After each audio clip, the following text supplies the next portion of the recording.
Welcome here live from Orlando Kart Center. It is Kart Chasers coverage of the main events here for the United States Pro Kart Series opening weekend. My name's Xander Clements alongside Caleb Smock here live in the booth from Orlando Kart Center. I want to thank all of you for tuning in so far. It's time to get set to go main event racing action. Timmy Tech KA100 Junior currently on deck. We've got also our last chance qualifier winner in X30 Pro, or last chance qualifier, last transfer, Jacob Hoover, who we're going to talk to here in just a moment. So we're going to let the KA Juniors get underway with their main event and also chat again with our LCQ final transfer who drove from way outside the top 15, Caleb. Yeah, he moved up, I believe it was 8 or 9 positions, something like that, all the way up to the front. Something we saw from Gavin Bailiff when it came time for the KA. Finnegan Bailiff. Finnegan Bailiff. Sorry, Finn. But no, very impressive run there in the X30 Senior. Now he's made the show. He's got to try to do it all over again because he was starting in the back and then try to make his way all the way up to the front. Well, again, we'll talk with Jacob Hoover and Matteo Giuliano here as soon as we get one lap underway for the KA Juniors. Let's take you through your starting lineup for your KA100 Junior class presented by Timmy Tech. Caleb Gaffera and Elio Meza will start on the front row. Stephen Miller and Parker DeLong, row 2. Max Garcia, Ivana Richards, row 3. Cooper Shipman and Landon Skinner, row 4. And Graham Tremmel and Ava Hansen round the top 10. Here we go. They're in the tram lines, fully formed, 40 karts, and we're underway down to turn 1. Great jump for the field, and let's see if they all make it through turns 1 and 2 cleanly here, Caleb. It's been a trouble spot. A couple drivers wide, couple through the dirt. Everyone's going to somehow make it to turn 5. Everyone's trying to use that inside curb into turn 1. A couple guys got up on 2 wheels. Now they're trying to see if they're making it out. Oh, we got a kart slowing down on the exit of turn number 3 as they head down to turn 4. Sorry. As they are now all making the way around. Very hectic start, but it looks like now it's kind of settled down. I say that now. For the top 10, I have a feeling it's going to pick back up here shortly. But 18 laps is a long time, and especially we heard previously from Dalton Haynes, tires management is going to be the biggest name of the game. Well, we'll keep an eye on the race here. Max Garcia, a little love tap there from Elio Meza as Caleb Gaffera has already pulled a 5-car length lead. Here he comes to the final chicane. He'll pop the curbing just a little bit, kick the kart sideways, and as they come out to complete lap number 1, let's send it down to Matteo Giuliano and Jacob Hoover. He's down there with one heck of a drive through to get the final transfer spot in the X30 Pro Senior last chance. Matteo? Yeah, I'm here with Jacob Hoover. He gained 13 spots to finish P4. What a pass with 2 laps to go into the inside of the hairpin. Tell me what happened earlier and what you had to do to fight back today. Start of the pre-final, we didn't even make the start due to a pair of failed reads. So, you know, after that, it was unfortunate, but we knew what we had to do. We had to make 13 spots up in the LCQ, and that's just what we did. And you have a very, very staggering field ahead. Go get them, buddy. All right, thank you very much, Matteo.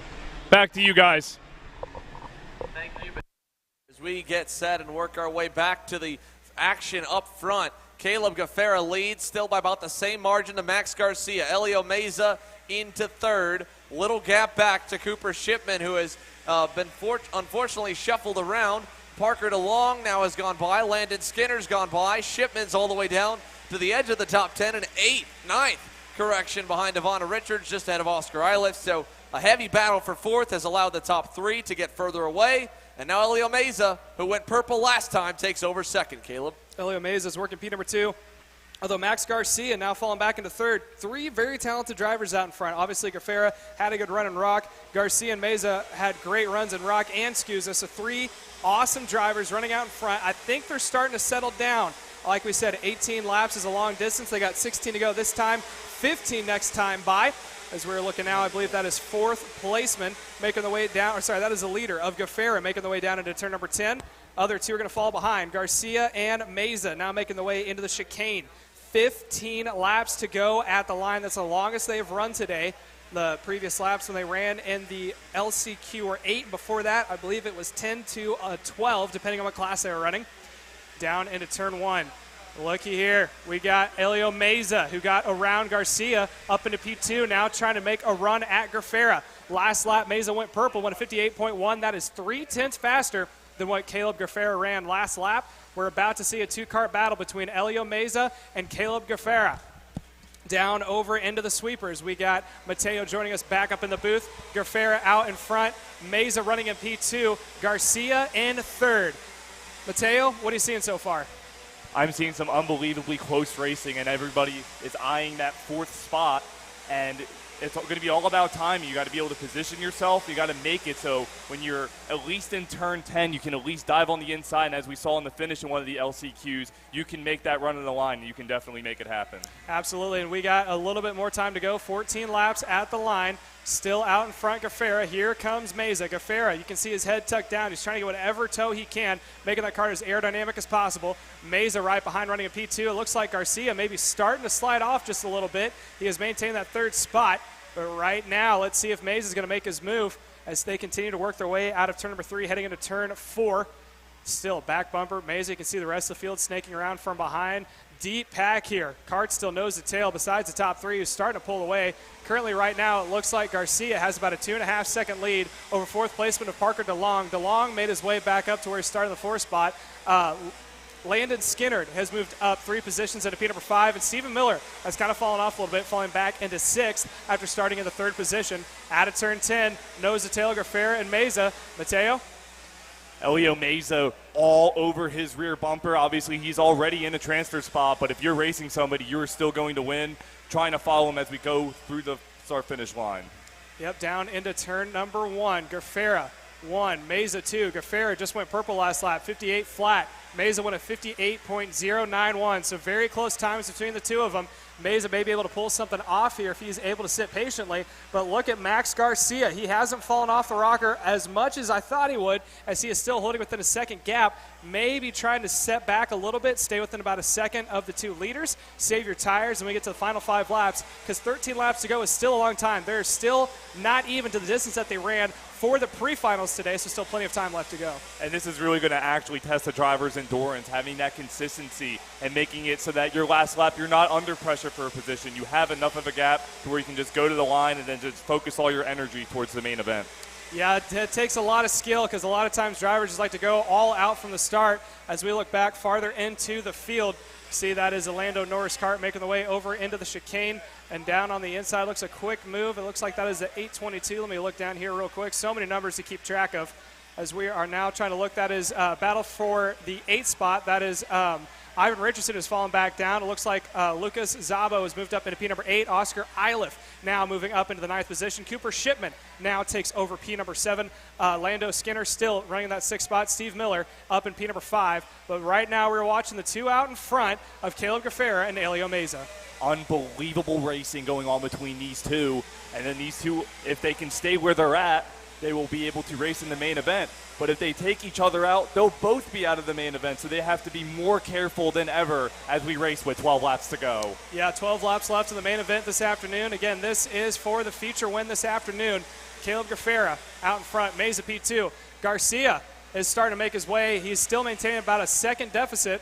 Running in P number 2 of Elio Meza is now purple last lap, 57.975. So right now, top 2 of Gaffera and Meza continue to go back and forth. As we now look, top 2, Meza running P2, Gaffera out in front, still staying about same distance. I think you're right. I think they are trying to wait here. 10 laps to go next time by. Still plenty of time. You don't want to overcook your tires, and then like you said, save your endurance, because if you use all of your energy in the first half of the race, it's going to be very hard to stay on top of it when we get into the closing laps. For sure, Caleb. It is very, very difficult. And what I saw when I was down there, the rubber buildup going into turns number 8 and 9 is absolutely brutal. So that is really not a place you're going to want to go offline as these drivers try to maintain their tires and their performance. Yeah, out of turn 10 comes the leaders. You can see Garcia running there in 3rd. Up on the wheel is Elio Meza.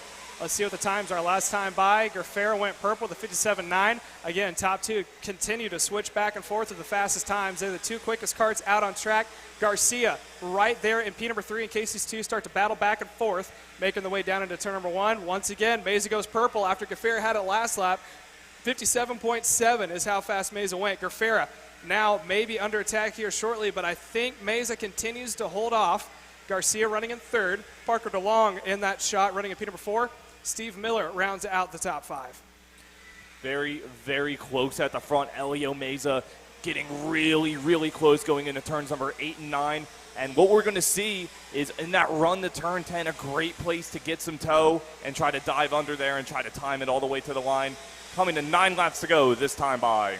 Yep, down into turn number 10. Meza continues to work the back bumper. I think he's the closest he's been in a while. Gerfera up on the wheel, has got his head down as we see the other karts that was running in the 4th and 5th spot. Parker DeLong, Steve Miller. Miller right now trailing right behind Parker DeLong. DeLong running at P number 4. He's had a pretty straightforward race. Starting the 4th spot, continues to run in 4th. Steve Miller, though, falling back into P number 5 after starting the 3rd position as they continue to run halfway this time by. 9 more laps to go.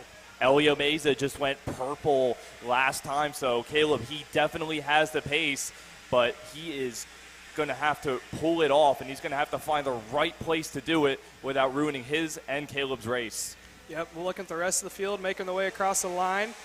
I believe that is Cooper Shipman that we're on board with. That is running in the 6th spot, followed by Lando Skinnard running in P number 7 through the chicane. There's all that rubber buildup you're talking about. You can see that blue inside. Next time we get to it, I'll make sure to talk about it. But all that rubber is starting to build up, and as soon as you dip one wheel off the line into that rubber, it's like driving on ice. It's hard to control. As we were talking to earlier with Dalton Haynes, he said that tires fall off really quickly here, so tire management may be something that's going to save Max Garcia's race in 3rd if the top 2 battle it out here shortly. 8 laps to go at the line. Meza goes purple yet again with the 57.604, and he is on the back bumper of Gerfera. Maybe a 2-car battle for the win, but we may see him start duking it out a little bit sooner and then see Meza close back up into Garcia close back up into the picture. And the sooner they start battling, and as you said, the better that is for Max, and Max wants to see them battle. Helio is going to have to really try to find the right place to do it, though, and make sure if they start battling way too hard, that'll bring Max into the party as well.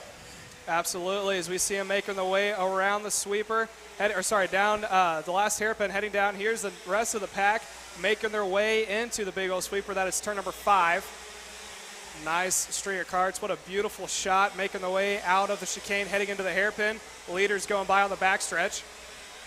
Getting some cloud coverage here in Orlando, which will definitely turn down the track temperature a little bit. It's been a rather hot, humid day, but as the clouds set in, I'm sure it will cool down the racetrack just a little bit as it's already slidey out there.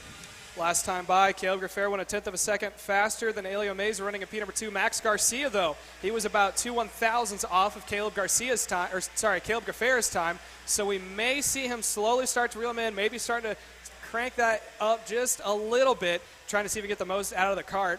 Meza, like we said before, running a P2. He was glued to the back bumper of Gerfera. There's a shot of him now, making the way through the chicane, heading down into the hairpin, down that long backstretch into turn number 10. You were talking about before, that's one of the better passing points here. He's not close enough to make a move now, but stay tuned about 2 or 3 laps. He might be trying to get a nose in the closing laps, because right now we're on lap 7, lap number 6 coming by this time by. Max Garcia kind of hanging out 1.5 seconds behind Helio Meza. And what I'm saying, with that run through the sweeper in turn number 7 through turn number 8, that zone is so hard to time, and if you get that wrong, you will not be close enough for the rest of the lap. So having consistency, really you're going to have to run qualifying laps to be able to hang with Caleb Gerfera from here on out. That is very factual. Caleb Gerfera out in front. Last time by went about 1 1/1000th faster than Elio Meza. Max Garcia, though, went 58 flat, so he's about 4/10ths off, slowly starting to fall off of it. So maybe the 2 out in front, actually they decided to save their tires, and now they're starting to crank it back up and battle with each other. 6 laps to go currently, 5 laps to go next time by. Going down the rest of the field, Parker DeLong running in 4th, Steve Miller, P number 5, Cooper Shipman running in the 6th spot, Lando Skinner running in 7th, Oscar Iliff running in P number 8, Lucas Zabano running in P number 9, and Luke Welcome rounds out the top 10. As we see up front, Elio Meza is not letting Caleb get away. They're both currently running a couple tenths quicker than Garcia, but Meza is inching his way in as we come to 5 laps to go. Down into turn number 1, 5 laps remain. Gerfera out in front, Meza running in P2.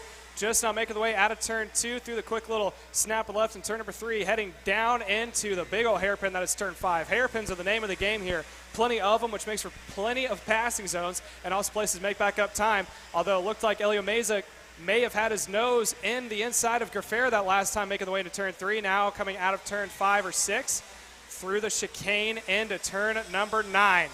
Gerfera is trying to hold off Meza. These two have been the talking points of the KA Junior class all winter tour long, both in Rock and SCUSA. Now they're making it the talk of USPKS.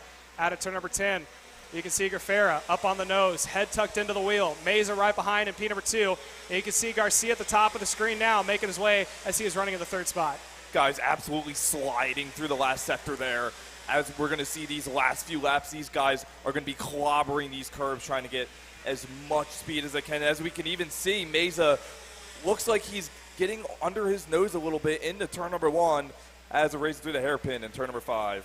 Yep, coming out of turn number 4, heading into turn 5 right now. Grafera out in front, Meza running in P2. Been the same all race long. It's been I think we're about 14 laps in, and all 14 laps, this has been the main talking point. Nose to tail, 1 and 2. Garcia continues to run in 3rd. Looking at the times, Grafera went a 57.787, so he's about a 10th of a lap faster than Elio Meza running in P2, but they've been going back and forth and staying very consistent. Although looking at the screen now, it looks like we may have some lap carts out in the near future for your 2 leaders as they make their way into the chicane just now, as they're going to burn one more lap. 3 laps to go at the line. I think they're not going to quite catch him, but if they do, I'm sure they'll be given blue flags by Helio Meza, putting the pressure on. He's got some speed, tries to look on the inside in the 1. Not quite just yet. Still 2.5 laps to go here at OKC. Elio Meza on the back bumper of Grafera. 3 laps to go, 2 to go next time by. It is now crunch time for these 2. Meza is going to have to start putting the pressure on if he wants to make his move. Grafera is going to have to defend. Out of turn 4 and heading into 5.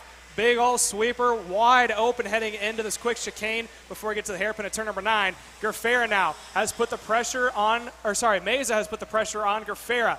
You can see Grafera up on the wheel. Meza's on the back bumper. Is he going to do it now or is he going to wait? He comes in the last second on the back bumper, gives a little bit of a love tap to Grafera. Out of the hairpin at turn 10, coming into the chicane. Grafera is going to pull away by about half a car length, making their way through the chicane. You can see them both clobbering the curb as they make their way out of turn number 11 and heading into turn number 12. On that back straightaway we saw last lap, Helio Meza closed in so much. If he's going to want to time that pass, he's going to have to pull out of that draft at the perfect time so that he's side by side and on the dominant line going into turn number 10. Making their way into turn number 3. You can see Meza is already looking for the apex. He is trying to size up the best point, when to pass Grafera. Coming out of turn 4, heading into the sweeper of turns 5 and 6. You can see him now, not too far behind. Keep an eye on him. Max Garcia, if these 2 start to slow their momentum, we might see a 3-cart battle for the lead. Garcia is down by about 2.5 seconds on your 2 leaders of Meza and Grafera. Both are up on the wheel heading down the backstretch. Meza not going to have enough this time by, heading into turn number 10. Late braking, closes up to the bumper. He's got to roll that inside line a little bit quicker. Still down by half a car length as they make their way into the chicane. One more time by this next time. White flag is going to be up in the air as they make their way out of the final corner. Both are up on the curbing. White flag is out for your leaders across the line. White flag is out.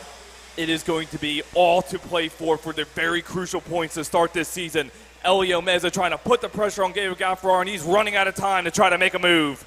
Making the way out of the quick little snap to left in turn number 3. Oh, we got a car off on the side of the road. That is 873. We'll get a name for that here shortly as we're going to watch the 2 leaders. You can see him stopped in the corner. Unfortunately, that is with a handful of laps to go, so the race is over. Grafera holds the inside line coming through turn number 5. And it looked like Meza tried to roll the outside line over into the chicane. They're side by side. Look for the crossover move. Here comes Meza on the back bumper going down into turn number 10. Meza tries to get the nose in on the inside line. He is going to back it off. He is going to back it way off as they come out of turn 10. Now there's, contact! Huge crash! Meza goes around, nose into the barrier, and that is going to be music to the ears of Caleb Grafera as he makes his way around the final couple of corners, heading down towards the start-finish line. In a controversial finish, it is going to be Caleb Grafera coming across the line.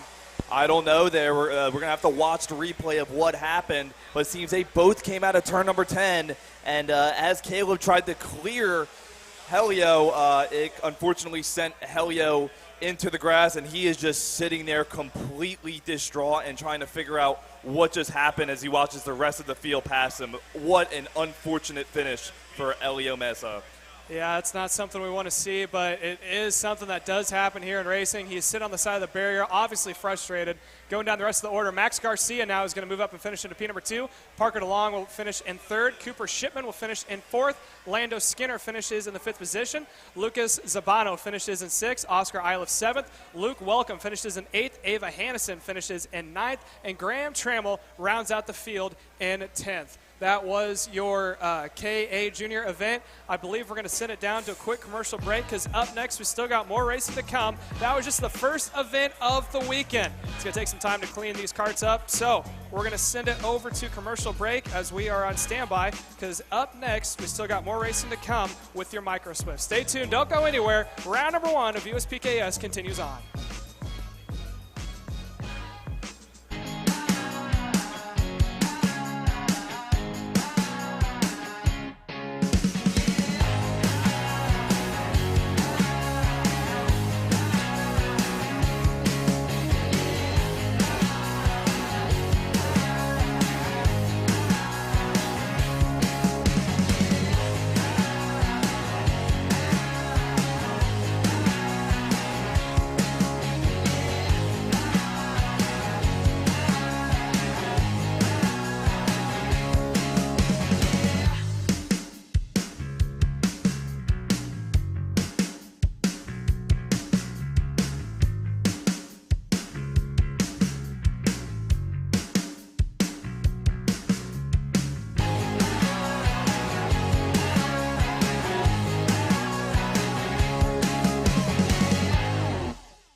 Parallel USA, a top-level performance team with unmatched hospitality, offering a full-service driver development program with year-round testing available in Miami, Florida, and the official North America racing team of Parallel Racing Chassis.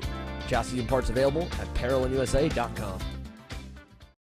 As the Western importer of the Praga and Formula K chassis brands, Leading Edge Motorsports is a high-performance kart shop and race team with a simple mission: teach others the joy of high-performance driving, supply our customers with the highest quality products and services, and most of all, win races. With our remarkable racing inventory, expert services, and top-ranked national-level team to back it up, we'll help to get your new kart racing package up and running fast. From arrive and drive service to kart preparation and driver coaching to the parts you need to get you back on the racetrack, Leading Edge Motorsports is the industry answer. Are you looking to up your web presence and digital footprint? Here at Novice Web, we help businesses elevate their value through custom software development, responsive website design, e-commerce, and AL/ML services. Our customer-focused engineers have over 10 years of experience. Let Novice Web design your first online impression. Overdrive Motorsports is more than just another full-service kart shop. Beyond our excellent service and more than 20 years of experience, we also offer a number of aftermarket parts and upgrades, such as our own proprietary pedal kit and the only aftermarket rock shifter mount in North America. Check us out online at odkarts.com. I'm David Serra, 18-time Australian karting champion, and we're launching Kart Class. Kart Class is an advanced digital training program that suits a driver who's just starting out in the sport, all the way to the driver looking to win a national championship. In this program, you're going to be learning about how to find the ideal racing line and what an apex is, braking and throttle markers, wet weather racing lines, and how to overtake other competitors. We target how to brake in the wet weather, and we look on the mental side of kart racing as well with our mental skills coach. At the completion of this program, you'll be lighting up purple sectors in qualifying, know when to defend on the opening laps, and how to pressure your opposition into mistakes. We teach you the tools to be resilient and how to get in the right frame of mind before a race. We look to complete the whole package by getting a strong mindset, a driving style to suit all conditions, strategizing your race, and getting the last 1% from your team. We'll teach you how to win the final lap of a race, driving the wet like Max Verstappen, and creating the perfect bubble for yourself to mentally be in the zone. To find out more, click the link below.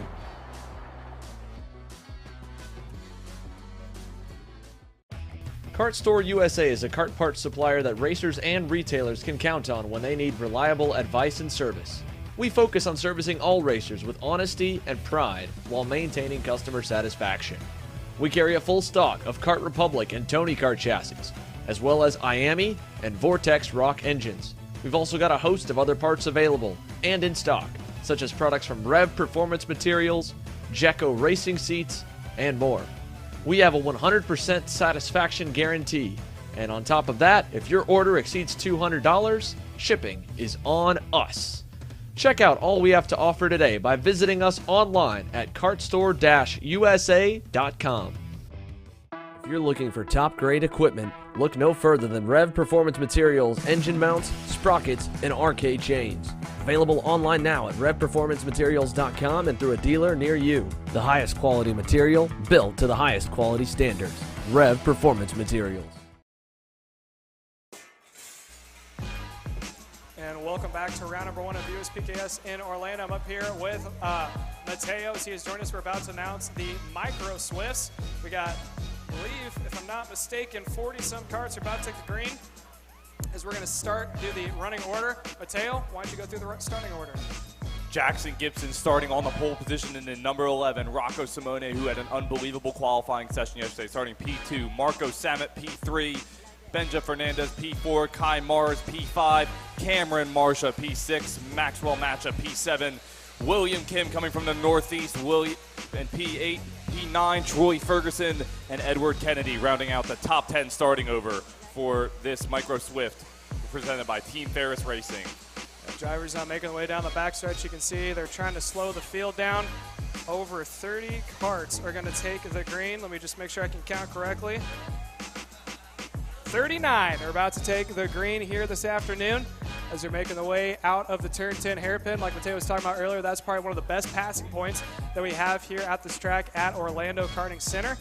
Beautiful race this afternoon. Clouds are starting to come out, about 78 degrees. Let me just scoot over here as we're going to have someone else joining us up in the booth. Oh, this ought to be interesting.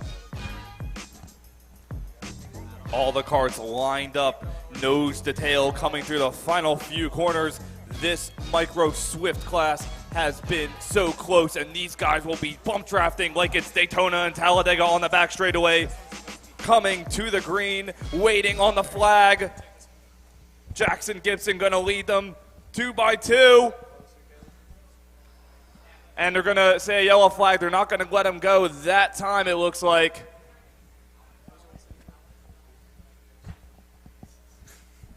And as we're waiting for these guys to go one more time around, we got a special guest up in the booth, Mr. Pit Viper himself. We got the backwards hat, Mr. Bocuse. Tell us what you're expecting here in this Micro Swift race. You know, I'm just expecting a good race. I don't know really any of the Micro Swift drivers, except, oh no, I think there's one under my team. Is there one? Jackson Gibson. Is he in Mini or is he in Micro? Yeah. All right, and obviously you've had a good rivalry going so far. So they're about to take the green as we're watching these guys come around. They're making their way around us by the flag stand for the first time. Now, Mr. Bocuse, you've been Mr. Excitement this weekend. Tell us about your weekend so far. You know, it's just been really exciting. I'm just stoked to be here. It's my home track. It's going to be my last race for a while after my surgery, so just trying to make it a good one. I understand that. What challenges have you had so far? Just being Ryan, you know, being next to Ryan. It's just an honor to have him as my coach. Been having some issues with the cart, you know, it's been on and off, but overall the weekend we've been able to find the setup. You trying to get more tally marks for yourself by the end of the weekend? Yeah, I'm trying to win. It's 6-4 right now. 6-4. Who's winning? Ryan Norberg. Well, it was really funny how you predicted you were going to beat him, and then you did. So you're literally faster than him. How did that feel? Felt pretty good. You know, it was the RPM guys that were able to tell me that I was fastest, so I was really happy when I came in. I turned around to have that nice little board right there. I was able to check it out. Now you're good at predicting things. Did Ryan ask what the winning lottery numbers are going to be? He did not. You know, he's just keeping to himself. You know, we just did our data. Oh. Yeah, got a little bit of pile up there in the back of the field. A couple of carts all bunched up. I don't know if we have to send them one more time around if we're going to go green off the bat. Looks like everyone may be starting to catch back up, making their way down to the tram lines. Now, one of the talking points we've had this weekend is tire management. How much of the tires played a factor of you guys? It's just been a really big factor overall. You know, the track's been greasing up really quickly. It's just a hard track to learn, especially with the asphalt coming onto the track from the asphalt plant over there. Just been washing over, and the track just greases up. And we are green, and the race is underway. Jackson Gibson led the field clean so far. There's a little bit of caboclo before the start there, but drivers have single filed out, and we are underway in the Micro Swift category presented by Team Ferris Racing. Yeah, pretty clean start there in the front of the field. Rocco Simone, who started up in P2, currently running in the second spot. Top 5 are all bunched up. Now, one of the talking points is 16 laps for the kiddos. It's probably equivalent to about 18 or 20 laps that you guys are running. How much concern is it for you guys to go all out on the start, or do you normally save it towards the end? No, no really strategy in racing, but just going to try to go out there, whatever the flow is, just go out there, drive. Probably save myself for the end because I think there's going to be a pretty big battle. Now, something else we talked about, the starts are very hectic. We had Dalton Haynes up here who said that when you go into these tight corners, like especially in turns 3 and 4, you just got to hope you make it through. Do you have a strategy going into those? Nope, just going to go in. You know, this track's extremely hard to defend as it goes in tight and opens up at the end or at the start of the corners. Like going in right here, it's really hard to defend as the corner opens up as you get into it. It's been a good race so far, and now we're going to watch as the top drivers in the micros continue to go back and forth. Last time by, it was Jackson Gibson, followed by Rocco Simone, Marco Simote, and Benjamin Fernandez was your top four. Kai Mars also up there in the 5th spot. You can hear him coming by as they go out of turn number 5 into 6-7, followed by turn number 8.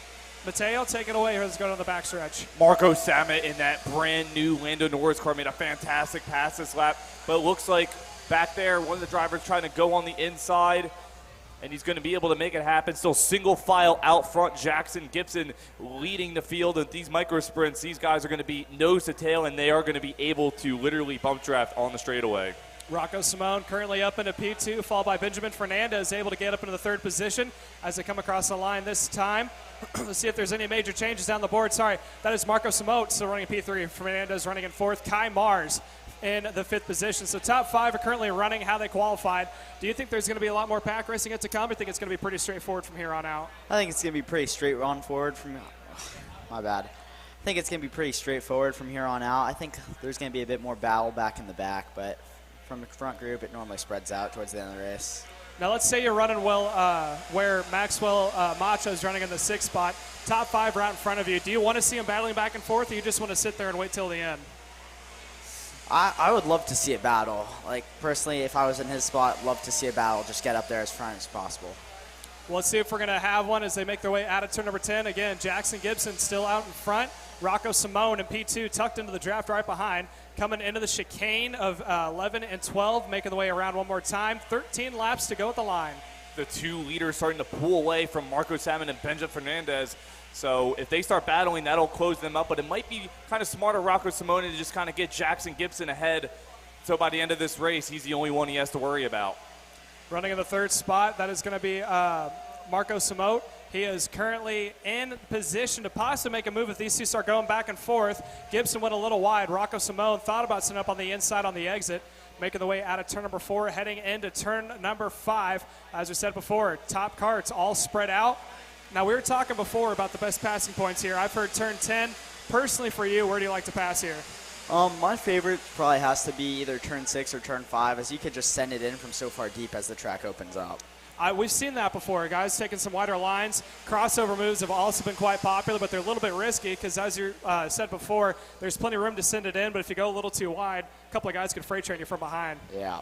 I really do think, though, in 12 and 13 and 14, if you get under there and then you're side-by-side coming to the line, you can make something happen. We actually did see that in one of the LCQs. Yeah, curbs can be scary, though, especially if you're going side-by-side. Across the line, rest of the field still following behind.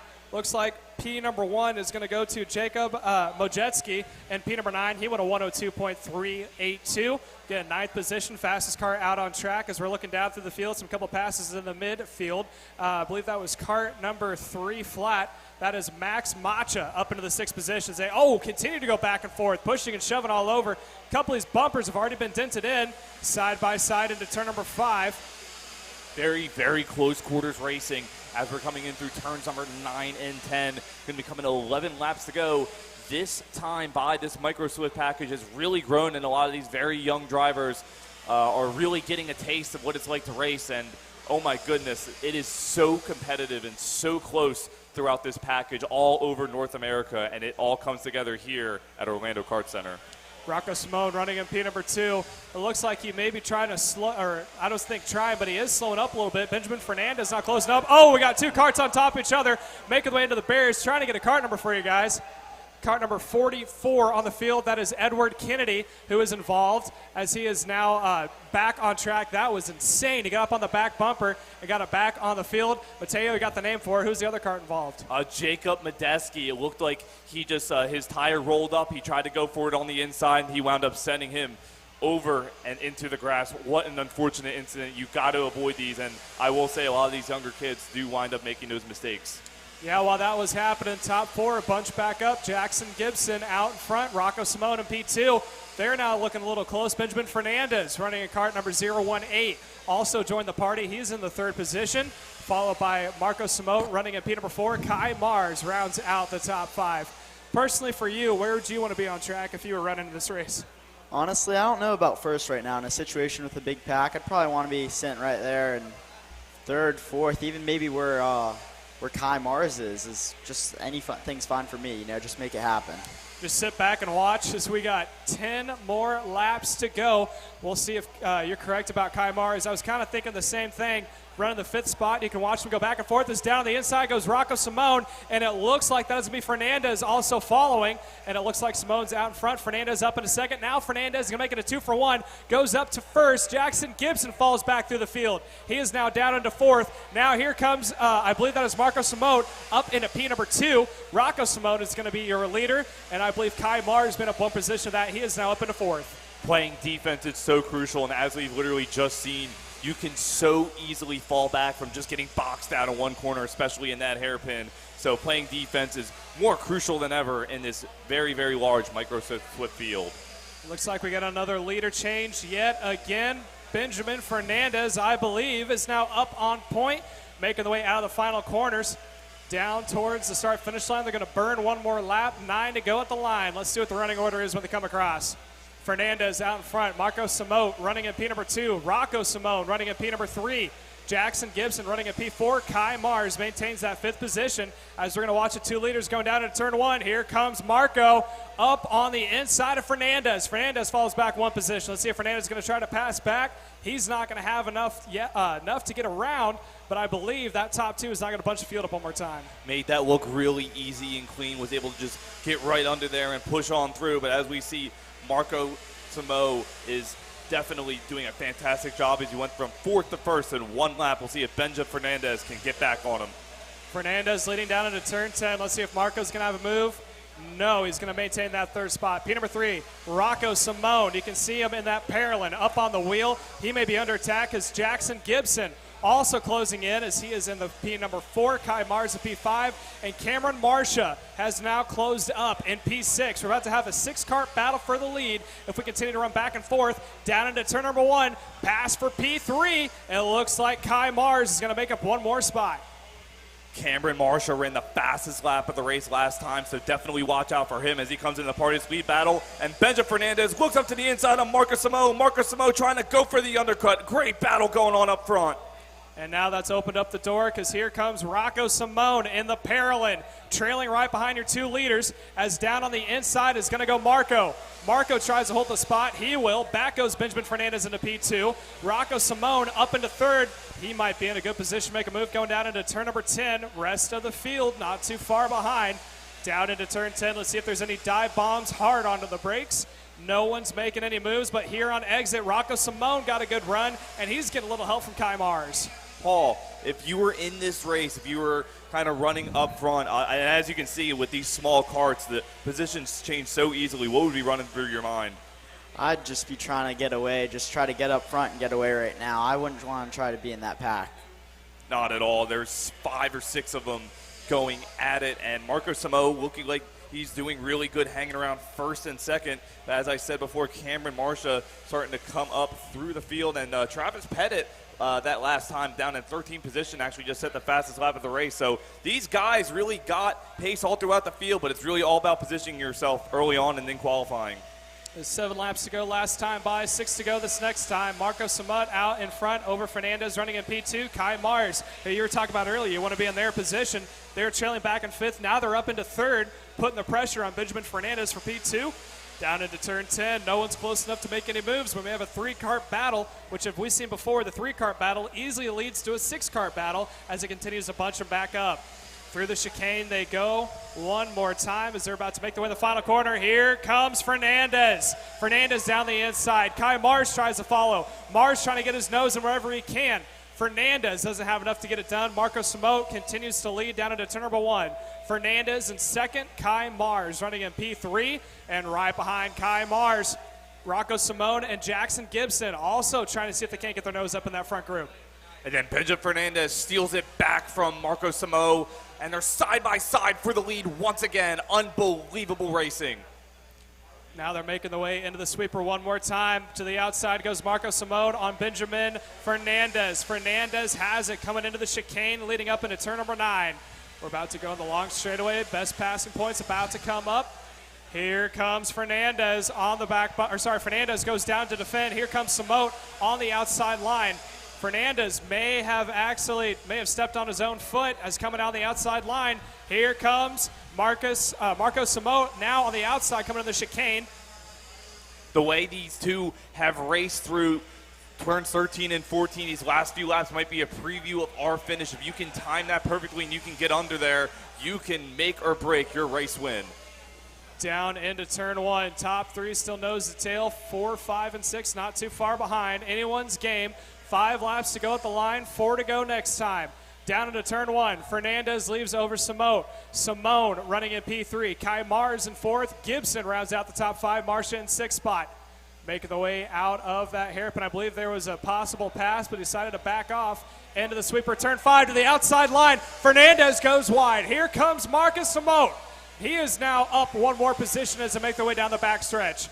Leader change in the books. Still plenty of time for plenty of racing. Top 3 spreading out as they make their way down into turn 10. And Caleb, that's why you really got to stay in line in turns number 7 and 8 there. That, as we said earlier, those marbles are brutal, and if you just get out a little bit, you can lose grip and lose that position just like we saw there. 100%. There went Rocco Simone on the inside, making up into the 4th position. Top 3 still nose to tail.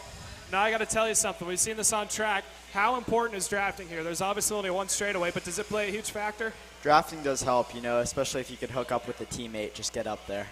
Teammates is probably the best thing you have, and that's going to work out for both Kai Mars and Fernandez under the Trinity Karting Group on Kart Republics as they make their way out of turn number 3, heading into turn 4. Marco Samote out in front. Fernandez in P2. Kai Mars, who has got the all-white helmet, running in 3rd. Coming into turn number 6. Top 3 nose to tail, 3 laps to go at the line. Still 6 kart battles in contention for winning.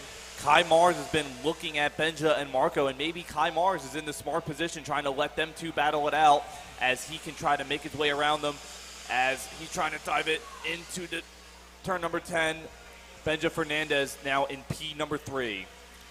It's actually Kai Mars running in P3. Fernandez still running in P number 2. Marco Samote out in front, out of the final corner.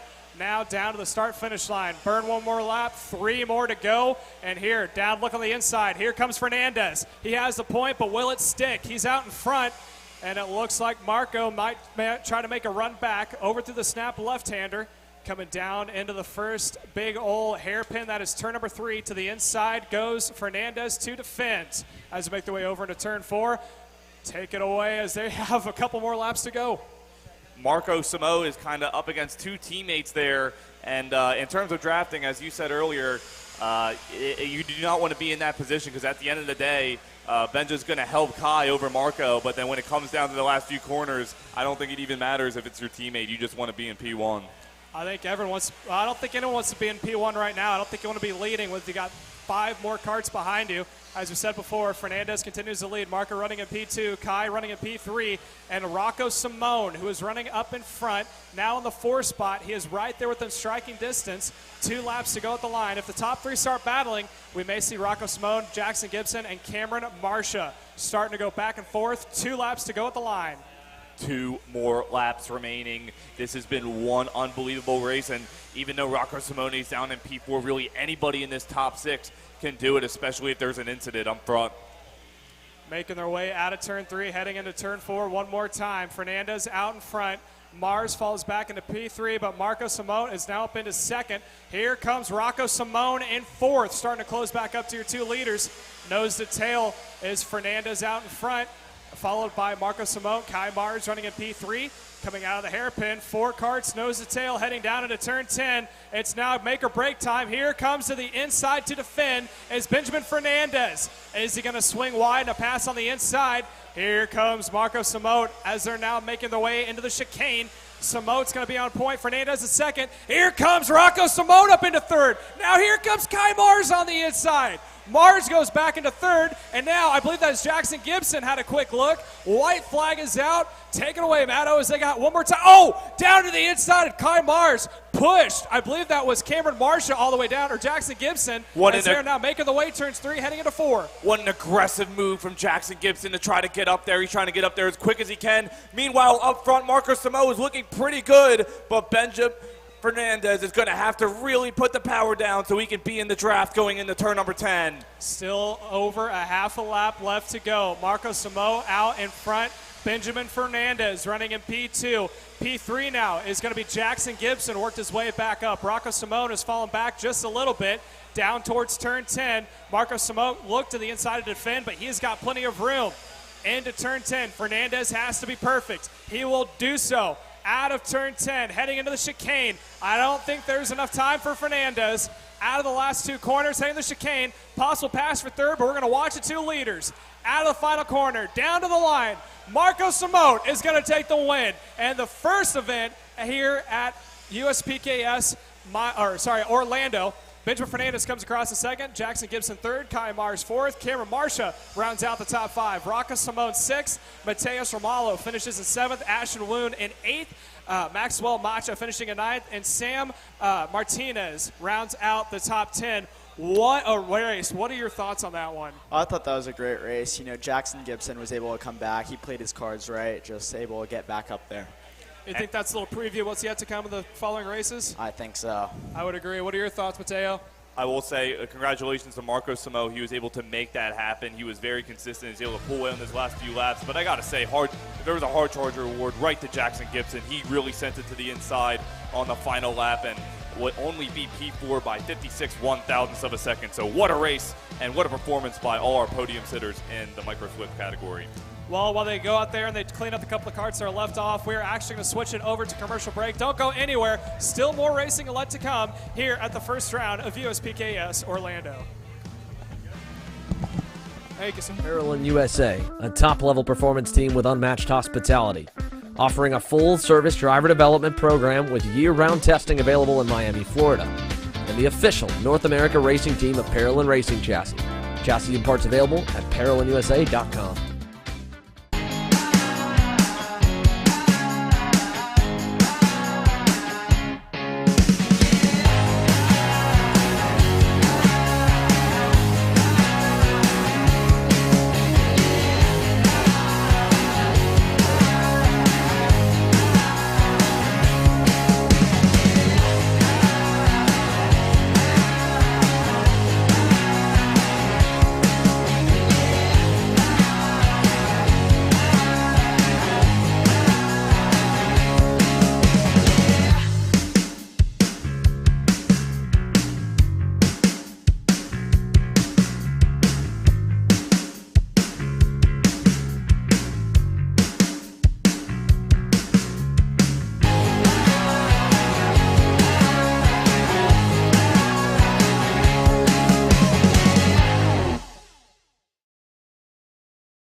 I'm Billy Vincent, owner of MPG Motorsports. What we do at MPG is we try to keep it a nice, fun family atmosphere, try to combine sort of the bigger things and of the bigger teams and the professionalism down with sort of some of the fun sort of family-oriented atmosphere. We try to not only develop drivers, but also the parents and the families for just in knowledge in general in motorsports. It all starts in karting. What we try to do is try to help the drivers, the moms, the dads understand the sport of motorsports in general, not just karting, but what it takes to get all the way up through. Whether you end up wanting to be a driver or a mechanic or an engineer, you know, we can help you with that, and that's what we're here for. If you're interested in joining us at MPG, our home base is at Whiteland Raceway Park in Indianapolis, and you can contact us at info@willpowerkart.com. And one of our great people will reach out to you, and we'll try to put the best program together. As the Western importer of the Praga and Formula K chassis brands, Leading Edge Motorsports is a high-performance kart shop and race team with a simple mission: teach others the joy of high-performance driving, supply our customers with the highest quality products and services, and most of all, win races. With our remarkable racing inventory, expert services, and top-ranked national-level team to back it up, we'll help to get your new kart racing package up and running fast. From arrive and drive service to kart preparation and driver coaching to the parts you need to get you back on the racetrack, Leading Edge Motorsports is the industry answer. Are you looking to up your web presence and digital footprint? Here at Novice Web, we help businesses elevate their value through custom software development, responsive website design, e-commerce, and AL/ML services. Our customer-focused engineers have over 10 years of experience. Let Novice Web design your first online impression. Overdrive Motorsports is more than just another full-service kart shop. Beyond our excellent service and more than 20 years of experience, we also offer a number of aftermarket parts and upgrades, such as our own proprietary pedal kit and the only aftermarket rock shifter mount in North America. Check us out online at odkarts.com.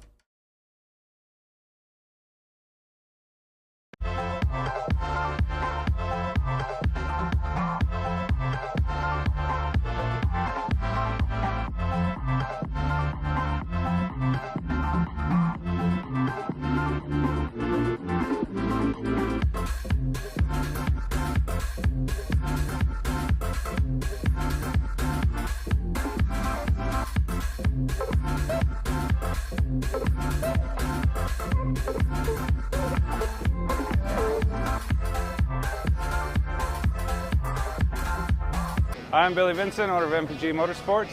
What we do at MPG is we try to keep it a nice, fun family atmosphere, try to combine sort of the bigger things and of the bigger teams and the professionalism down with sort of some of the fun sort of family-oriented atmosphere. We try to not only develop drivers, but also the parents and the families for just in knowledge in general in motorsports. It all starts in karting. What we try to do is try to help the drivers, the moms, the dads understand the sport of motorsports in general, not just karting, but what it takes to get all the way up through. Whether you end up wanting to be a driver or a mechanic or an engineer, you know, we can help you with that, and that's what we're here for. If you're interested in joining us at MPG, our home base is at Whiteland Raceway Park in Indianapolis, and you can contact us at info@willpowerkart.com. And one of our great people will reach out to you, and we'll try to put the best program together. Welcome back here to Orlando Kart Center. Of course, my name's Xander Clemens. Alongside us in the booth here, Caleb Smock joins me in the booth. We've sent Matteo Giuliano down to the pit lane for some more reporting. We've got USF 2000 Series driver Simon Sykes and former karting ace. Simon, you're hanging out here this weekend. How much fun has it been to be a fan at the racetrack and just not have a whole lot to do? Or what's that been like? Oh, it's been great. These past 2 weeks I've been on the road a ton, so to be able to travel to these events, I made it to the Homestead at the end of the SCUSA series, one of the last races there for their winter series, and make it back to another USPKS event, which is a series I used to run heavily. It's great. I just enjoying the weekend, really enjoying being a spectator after a nice weekend in St. Pete, so looking forward to see how this race goes. Well, let's see it here. Let's take it down trackside. We're getting ready to go green with KA100 Senior, presented by Mike Doty Racing. Jeremy Fletcher and Brandon Lemke split the pre-finals. It's a 40-kart grid after the LCQs, and I think we might not get the green here as they are out of sorts, which will give us time to go through the starting lineup. So let's go ahead and let's head on through it here. Jeremy Fletcher and Brandon Lemke will make up row number 1, as we mentioned, your pre-final winners. Row 2 will find Aiden Rudolph and Aaron Benoit. Row 3, veteran Race Liberante lines up to the inside of senior sophomore Alex Stanfield. And row 4 will be Alex Dancho and Nicholas Terlecki. Rounding the top 10, the 927 for Rawls Performance Group of Chase Hand and the 902 of Connor Ferris. Row 6, Caleb? We got James Bird and John Burke is going to start in the 11th to 12th position. Peyton Phillips is going to start next to Colin Hanley. Colin Lloyd is going to start next to Beckett Andrews. Josh Holtz is going to start next to Logan Mueller. Mueller there. Ian Quinn, Matthew Mucky around the top 20. Keegan Bosch, Alex Feldstein, Aiden Levy, and Gia Cicero, along with Will Robusto around the top 25. Then we get towards the last few drivers that transfer here, the last 10. Brooke Nachtman in 26th. Cameron Steller and Aiden Hatcher line up in row number 14. Then it's Andrew Wilson and PJ Lyott around the top 30. The final 6 transfers from the pre-finals: Brooke Berry, Adam Maxwell, Trevor Watson, Mason Surgener, Larry Pegram, and Nikolay Dukov. And then, of course, you have your 4 from the last chance qualifier: Josh Campbell, Nikita Panaris, Finnegan Bailiff, who was up inside the top 10 but came across .2 light, drove to the LCQ, finished 3rd. He starts 39th, and Lydia Small, the final transfer spot, rolls off P40. 18 laps Orlando Kart Center. Caleb Smock, Simon Sykes, myself, Xander Clements, ready to bring you Mike Doty Racing KA Senior action. And we've got it. Green flag down to turn 1. And look at the jump. That was Finnegan Bailiff down the inside into the grass. And he about got turned. Got a great jump on the inside lane and picked up a few spots, I think, here as the field works to turn number 5. Side by side all the way through here. And we're clean. Very clean, at least in terms of no karts getting turned around. But there's a lot of argy-bargy in the middle. Caleb, take us out of turn number 7 and through the sweeper. Finnegan Bailiff all the way working his way up to the field. He saw the split screen, pulled the same move when it came to LCQ. Everyone else, like you said before, fairly clean, but a little bit of pushing and shoving through the mid-pack. As we see our leaders, Jeremy Fletcher, we had him up in the booth earlier today, making his way down, and I believe that's Liberante. Race Liberante, all the way from the 5th spot to 1st, as he looks back and says, "Let's go, buddy," pointing to the back of Jeremy Fletcher, and I believe that is Lemke, followed by now Terlecki, who's made his way up into the 4th spot. Man, Race Liberante owned that one here. Simon, you would now be considered a veteran, but when you got out of karting, you were a rookie, especially moving up to junior and then just barely getting ready to scrape senior. And what was it like here, in your opinion, to describe for some of these younger drivers, like a Jeremy Fletcher, like some of these other guys, to go at it like that there with a guy who's been around and is 26 years old and is digging like Race Liberante? I mean, the talent and experience in this field is pretty deep. I mean, these young kids are getting in, and these are some of the guys I haven't raced since 2013, 2014, 2015, those years. Brandon Lemke, he's been around for a long time. I mean, some serious experience here, including Race Liberante, and to see Jeremy Fletcher come up and battle as hard as he has and do as well as he's done so far, it's been great. I mean, it's shows the talent that really runs through this KA Senior field. Well, let's see here. Race Liberante and Aiden Rudolph now going at it into the chicane here. He got kind of shuffled there. Lemke got by, Terlecki got by, and I believe Alex Doncho with a great run here in the Mike Doty Racing Cosmic, or Lando Norris car. I'm used to saying Cosmic, the MDR camp on the Lando Norris train. As they head through turns 1 and 2, Fletcher now leads, like you said, and it's already been a great start to 2022 for when it comes to 100cc racing for Jeremy Fletcher as Lemke. I think that was a defensive move right there, Simon. That looked like it could have got ugly there if it got a little bit too far deep. I think it's some good hard racing. We've seen a lot already this weekend. These guys are willing to make these moves, race hard and not give each other an inch. So I think we're going to see that throughout this final, especially after what we've seen earlier in the day in some of the other classes as well. Well, there's one guy that already got bit by the hard racing. That was Jake French. He got pile drived into the barriers on the outside of that straightaway right there we just passed through in his pre-final, then had an issue and got wrecked in the last chance qualifier as well. So he finds himself deep and buried. Now there's 2 packs already.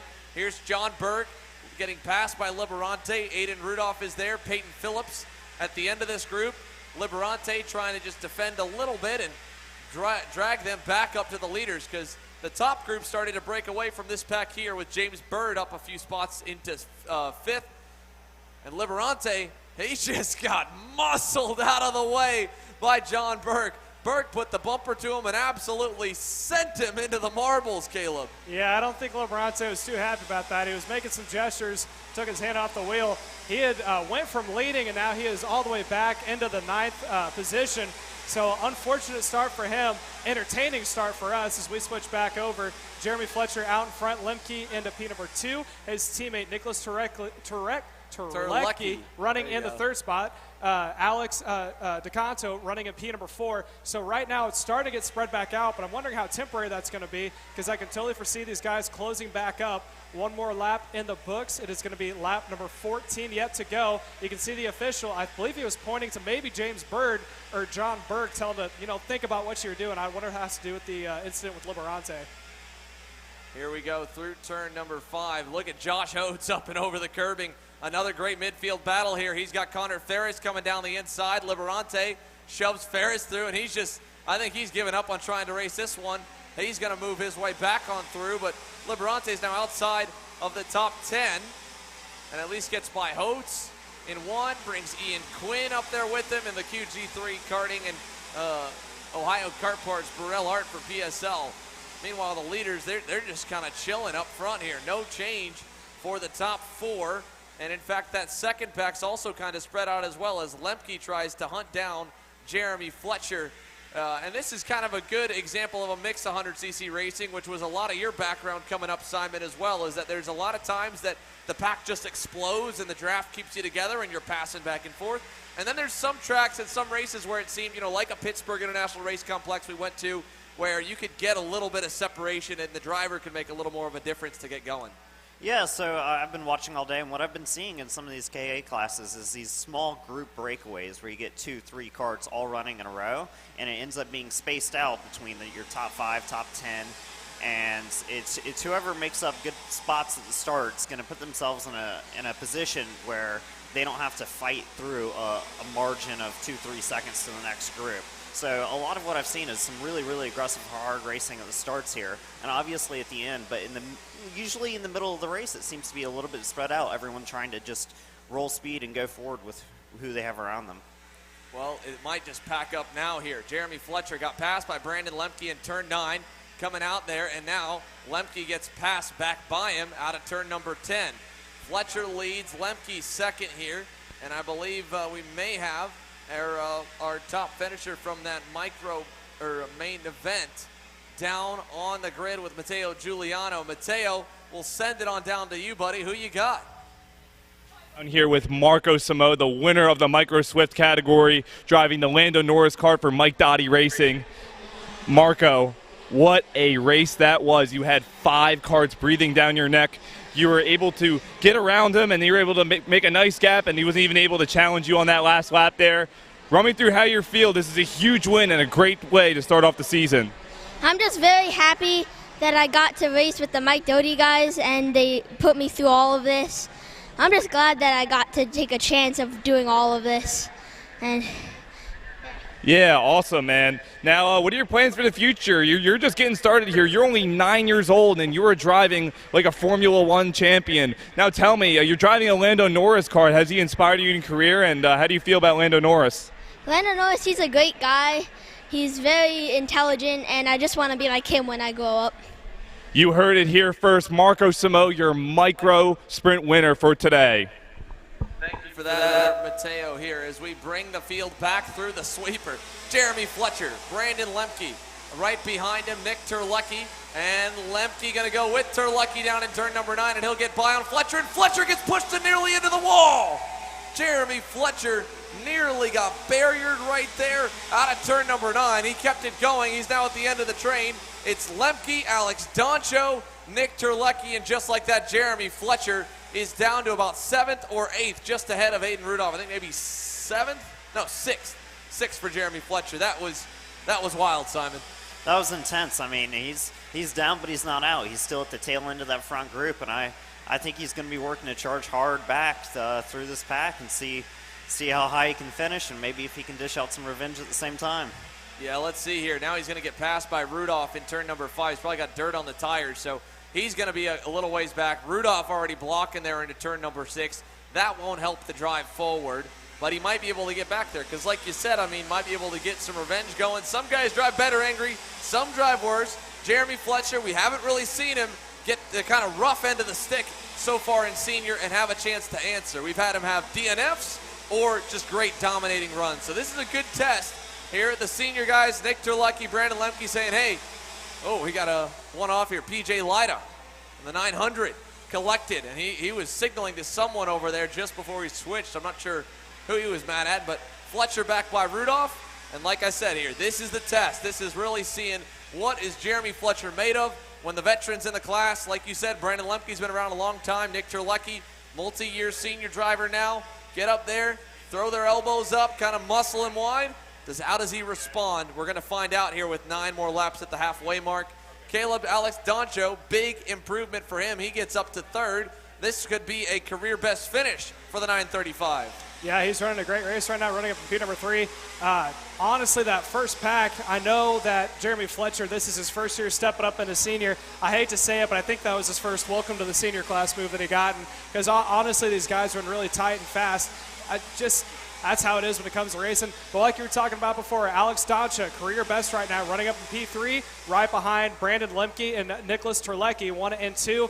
Not too far behind Doncha, though, is John Burke. So position he gets here is 100% going to be earned, not given, as we're now approaching 8 laps to go. Something else I was looking at, Race Liberante falling back to the field. He is now down in the 10th spot, right behind Aiden Rudolph. Yeah, Liberante, after he got shuffled back, he fell outside the top 10, kind of got up, and he's about stayed there. And sometimes, you watch these broadcasts, and you're never really sure, because as a driver, Simon, you know this as well, a guy misses 2 corners in a row, it's like, all right, that guy's off, or he's slow in 1 or 2 corners. Drivers will see that, and they'll instantly, and they may rough a guy up sometimes when they get by, because they know he's slow, and they don't want to mess with him. As a broadcaster, we saw Liberante get half a lap to the lead, and then get treated like dirt by the rest of the field. But it doesn't look like the pace may exactly be there for Liberante. Yeah, I mean, as soon as you start falling back, everyone's going to be hungry, looking for a way by. I think it brings out some aggressiveness, trying to make up that extra spot while someone's damaged, while someone's not as fast as they could be. And anything you can do there to make up spots is going to be big later in the race. And as soon as you start falling back, I think you bring something out, and it's a good way to fall even farther back. So these guys obviously going to be racing hard for every spot out there. Well, right now he is in a madhouse fight with Aiden Rudolph and John Burke, 2 young guns. Burke, a sophomore here in the senior class, Rudolph on his rookie season, and he's been kind of already getting into it with both of them, so definitely something we want to keep the camera on, but we got to show the camera up front because we've just had a change to the lead. Nicholas Terlecki leads the way here. He's looking for a major upset victory in the KA senior class, guy who's been up front here for quite some time.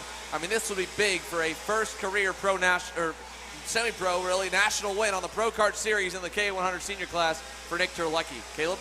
Yeah, Terlecki out in front. P number 2 is going to go to Brandon Lemke. We may see Alex Sacaccio making his first ever win if the 2 in front continue to battle back and forth. However, both those Merlin karts, I believe, are teammates, so I don't think they're going to battle too hard.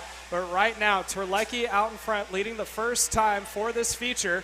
Lemke running in P2, DeKotch running in P3, and Jeremy Fletcher looks like he is now making his way back up 0.4 of a second that last lap, quicker than your leader of Nicholas Terlecki as we're approaching 5 laps to go. I don't think he's got enough time to make it up to the front, but he just might be able to podium if he's able to keep doing what he's doing right now. Yeah, it's hard to tell. That 0.4, I mean, that's a big chunk right there. That would put him on the bumper of the leader with 4 to go, with a lap or 2 to go. But that said, that he needs them to fight a little bit more. If he gets 1 or 2 more passes, he could get there. And when you're in Jeremy's spot, when you're digging that hard, Simon, you're just praying. You're praying they fight just a little bit more. Just give me a shot, and I've got you guys. I've got your number because I've got the fastest piece here. Fletcher appears to be fast here, but it's going to be tough. I mean, these guys up front are going to have to start making mistakes fighting. Nicholas Terlecki's done an awesome job. He put in his fastest lap of the race 2 laps ago at a 57.686. So faster than most other laps I'm seeing on the best lap chart. He was rolling and getting into his groove now. We'll see if he can hold off Brandon Lemke at the end of this race. Well, here he goes. Lemke already going by him now. Turn 6. Lemke, new leader. And Jeremy Fletcher that time by 0.4 quicker again. 57.496, and that'll be even probably another 0.2, Simon, with that pass right there. As you know, every pass made 1, 2, 3/10 loss depending on the corner. It's not impossible here. I mean, Jeremy's driven a great race coming back through the field. It's really going to count on what the leaders do here. If they keep fighting like this, I could absolutely see him getting in the battle and having a shot at it. Oh, he knows it right there, Caleb. That was an emphatic hop in the seat. He is amped up. And he knows that he's got a piece that can win. He's just got to get it there. And that's what it comes down to. But like you said, Simon, it's pack racing here in the 100cc classes as they go all the way through the final corner, or first corner here, out of the final corner, through turn 4, over to 5. 4 to go. Lemke, Terlecki, Alex Doncho. We haven't mentioned James Bird all that much. That's another new name here at the front of the field, starting to really make himself known out here on the national scene. The 983 up 7 spots so far. And as Terlecki starts to fade, everyone backs up to the front bumper of the 922, Caleb. Yeah, this is going to be something that I'm kind of curious to see how the finish is going to play out. Obviously, Fletcher, like you said before, you could see him hopping in his seat last lap. I think he knows that he's catching up to that lead pack. Probably in the back of his mind, he thinks if I can just get there, get around 2 guys, just wait for it to come to me. Lemke out in front, Terlecki in P2, down by a couple of kart lengths. And then look at how close that battle for third is. That is DeConcho, Bird, and Fletcher all running close to nose to tail, making the way down into turn number 1. Although 3 laps left, Fletcher's going to have to set it on a kill mode if he wants to try to pull a podium out. Well, you know, we talked about veteran drivers. Brandon Lemke's been around for a while. We saw him do this in the pre-final too, Simon, before we had you come on. He waited, kind of stayed in second as Fletcher pulls off 4th right there, and then all of a sudden he goes through to the lead with 4 to go, and he finds a little bit more. He saves his stuff, and then he digs, and he's pulled out half a second over Nick Terlecki now. An excellent display of both experience. Oh, look at that. Liberante and Burke are stuck together. Liberante and John Burke, that was back for 10th. Sorry to interrupt you, Simon. We knew that battle was going to explode. It looks like it just did. After that, I'm looking what's going to happen in this inside this top 5 now. I mean, we see the racing getting spicier. Everyone's starting to get aggressive, looking for that move to set them up for that last lap here coming up shortly. It looks like we're going to come across the line with 2 to go, and Brandon Lemke is still looking good here. Like I was saying, he has all this experience and confidence that he's done this so many times that he knows exactly where he needs to be right at the end of this race. Yeah, here we go here. Turn 5. Fletcher, close. Might get it on Doncho here into 6. Doncho knows it. He's defending. He wants that first career podium. Fletcher's not going to let it go. He's saying, hey, work together, go forward. And I guarantee as soon as he does, he's going to do that. They told him to go, and now he's muscling his way by Doncho, and Doncho gets tripped up, and that's another move we see a lot here, Caleb. Yeah, let's go. Let's go together. Go together. I'm going to go by you now. Psych! Yeah, send it up on the inside now. Let's see if he can possibly pull out another position, get up into P number 2. He's trailing right behind Terlecki. It's going to be the white flag this time by Lemke now coming into view. Still your leader, top 3 close. Oh, Fletcher on the back bumper. Terlecki look for a possible pop out and pass down into turn 1. I don't think he's close enough, but after the last one I saw, I think anything's possible. Well, he's had a hell of a race here. Jeremy Fletcher has closed up to Nick Terlecki. He's going to get a shot at him into 5. Terlecki knows it's coming. There it is. There it goes. Fletcher to 2nd. Jeremy Fletcher gets up, and he's going to go and defend that. I think he knows at this point you're thinking championship, Simon. You got to 2nd. Lemke's too far out. Terlecki. Oh, he got into contact. him. He knocked him sideways there. And over the curve of the chicane. Back onto him. Oh, and it's not done yet. They're going down the backstretch. Fletcher now on the tuck. Here comes Terlecki on the inside. I'm pretty sure the friendly fights are over. Down into turn number 10. It looks like Terlecki's got it. Look for the crossover from Fletcher. Fletcher's on the back bumper. Not able to do it here. Simon, he's trying to get to him. Final time in the chicane. Fletcher, where does he go? Terlecki blocks the bottom. Over the curve. Over the curve. Into the side of him. Dooring him into the grass. They make contact across the line. Who's got the momentum? Oh, Fletcher did not get him. 0.06 of a second. Nick Terlecki. Nick Terlecki holds on by 0.06 of a second. Brandon Lemke wins. Alex Doncho 4th. Alex Stanfield 5th. That was one heck of a show there, Simon. Wow. What a crazy last lap. I mean, an incredible fight, some big power moves. First you have that move by Fletcher. Muscling his way through, and to immediately see someone do it back to him. I mean, he's showing he's willing to make his way to the front, but if you dish it, you have to take it. So some incredible tough fights right there, all the way down the line. What a good battle. And we got a number of drivers over here in a graveyard inside turn number 5. That is PJ Lyda. Brooke Berry got taken out on the final lap, or final couple of laps. I mean, chaos all over. Let's take you through the top 10, kind of recap what we can. Brandon Lemke, Nick Terlecki, Jeremy Fletcher. That's your podium, of course.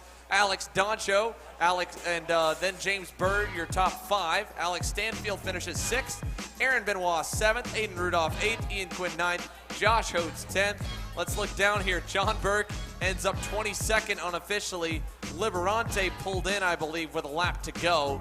And on the 40 driver field, chaos altogether. It's not like we expected a lot less from KA Senior. A lot of talent, but you pack them so tight with the low horsepower package. I mean, they're just on top of each other, and you know, when you're on top of each other, when you're that close, contact's going to happen, right, Simon? You're going to race, and you're going to race hard, and that's exactly what 100cc is for, and we're seeing some good displays of it right now. Now, Simon, I'm wondering if you're racing USF 2000, if you're in Fletcher's position, actual car, would you send it over a curb like that in hopes to make it for a win? Well, I honestly kind of did that at St. Pete and lost the front wing. So I'm going to say probably not anymore. It was a little more costly for Simon's move than Jeremy Fletcher. Maybe a $100 trip to the frame table. It's a little more than that for a front wing nowadays, right, Simon? A little more. We were lucky it was just the mounts that broke, but man, as soon as you lose the front wing, you got to pit. I mean, it's tough. It's your race done. Well, we thank you, of course, for joining us, Simon. Enjoy the rest of your day here, buddy. Thanks again for joining us in the booth. Thanks for having me. What a good race. We're going to send it to commercial. As you can see, lots of cleanup here coming your way. More action. That is 3 main events down, 4 to come from Orlando Kart Center. The U.S. Pro Kart Series Round 1 rolls on Kart Chaser.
Parallel USA, a top-level performance team with unmatched hospitality, offering a full-service driver development program with year-round testing available in Miami, Florida, and the official North America racing team of Parallel Racing Chassis. Chassis and parts available at ParallelinUSA.com. As the Western importer of the Praga and Formula K chassis brands, Leading Edge Motorsports is a high-performance kart shop and race team with a simple mission: teach others the joy of high-performance driving, supply our customers with the highest quality products and services, and most of all, win races. With our remarkable racing inventory, expert services, and top-ranked national-level team to back it up, we'll help to get your new kart racing package up and running fast. From arrive and drive service to kart preparation and driver coaching to the parts you need to get you back on the racetrack, Leading Edge Motorsports is the industry answer. Are you looking to up your web presence and digital footprint? Here at Novice Web, we help businesses elevate their value through custom software development, responsive website design, e-commerce, and AL/ML services. Our customer-focused engineers have over 10 years of experience. Let Novice Web design your first online impression. Overdrive Motorsports is more than just another full-service kart shop. Beyond our excellent service and more than 20 years of experience, we also offer a number of aftermarket parts and upgrades, such as our own proprietary pedal kit and the only aftermarket rock shifter mount in North America. Check us out online at odkarts.com. I'm David Serra, 18-time Australian karting champion, and we're launching Kart Class. Kart Class is an advanced digital training program that suits a driver who's just starting out in the sport, all the way to the driver looking to win a national championship. In this program, you're going to be learning about how to find the ideal racing line and what an apex is, braking and throttle markers, wet weather racing lines, and how to overtake other competitors. We target how to brake in the wet weather, and we look on the mental side of kart racing as well with our mental skills coach. At the completion of this program, you'll be lighting up purple sectors in qualifying, know when to defend on the opening laps, and how to pressure your opposition into mistakes. We teach you the tools to be resilient and how to get in the right frame of mind before a race. We look to complete the whole package by getting a strong mindset, a driving style to suit all conditions, strategizing your race, and getting the last 1% from your team. We'll teach you how to win the final lap of a race, driving the wet like Max Verstappen, and creating the perfect bubble for yourself to mentally be in the zone. To find out more, click the link below.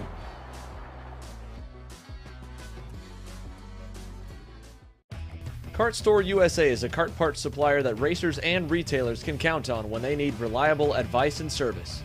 We focus on servicing all racers with honesty and pride while maintaining customer satisfaction. We carry a full stock of Kart Republic and Tony Kart chassis, as well as IAMI and Vortex Rock engines. We've also got a host of other parts available and in stock, such as products from Rev Performance Materials, Jekko Racing Seats, and more. We have a 100% satisfaction guarantee, and on top of that, if your order exceeds $200, shipping is on us. Check out all we have to offer today by visiting us online at kartstore-usa.com. If you're looking for top-grade equipment, look no further than Rev Performance Materials engine mounts, sprockets, and arcade chains. Available online now at revperformancematerials.com and through a dealer near you. The highest quality material, built to the highest quality standards. Rev Performance Materials. Parolin USA, a top-level performance team with unmatched hospitality. Offering a full-service driver development program with year-round testing available in Miami, Florida. And the official North America racing team of Parolin Racing Chassis. Chassis and parts available at parolinusa.com.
Parolin USA, a top-level performance team with unmatched hospitality.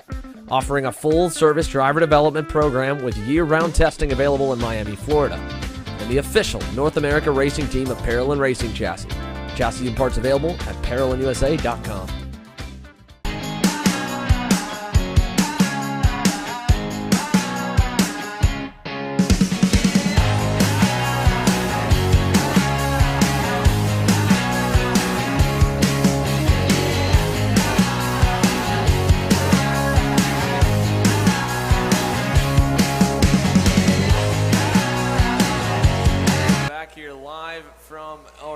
Kart Center. We're getting set to go green with X30 Pro Junior. Before we do, we want to send it down to Matteo Giuliano. He's caught up with Jeremy Fletcher, crossed the line P3 and was involved in some pretty hard racing. Matteo? With Jeremy Fletcher, had to make a little bit of a comeback drive there after what happened. Run me through what's going on in your mind and what's it like from your end? I mean, I'm happy with the drive back. I obviously didn't want to finish third. I mean, I would have liked to win, but I mean, it was a great drive for me. I thought I did pretty good and brought it home in one piece. Well, yeah, you did. You know, for sure there was some very, very hard racing there. You know, it's racing, it happens. But do you think anybody was at fault? No, I mean, I think it was just overall hard racing. There you have it. Jeremy Fletcher. Right back up to you, Xander.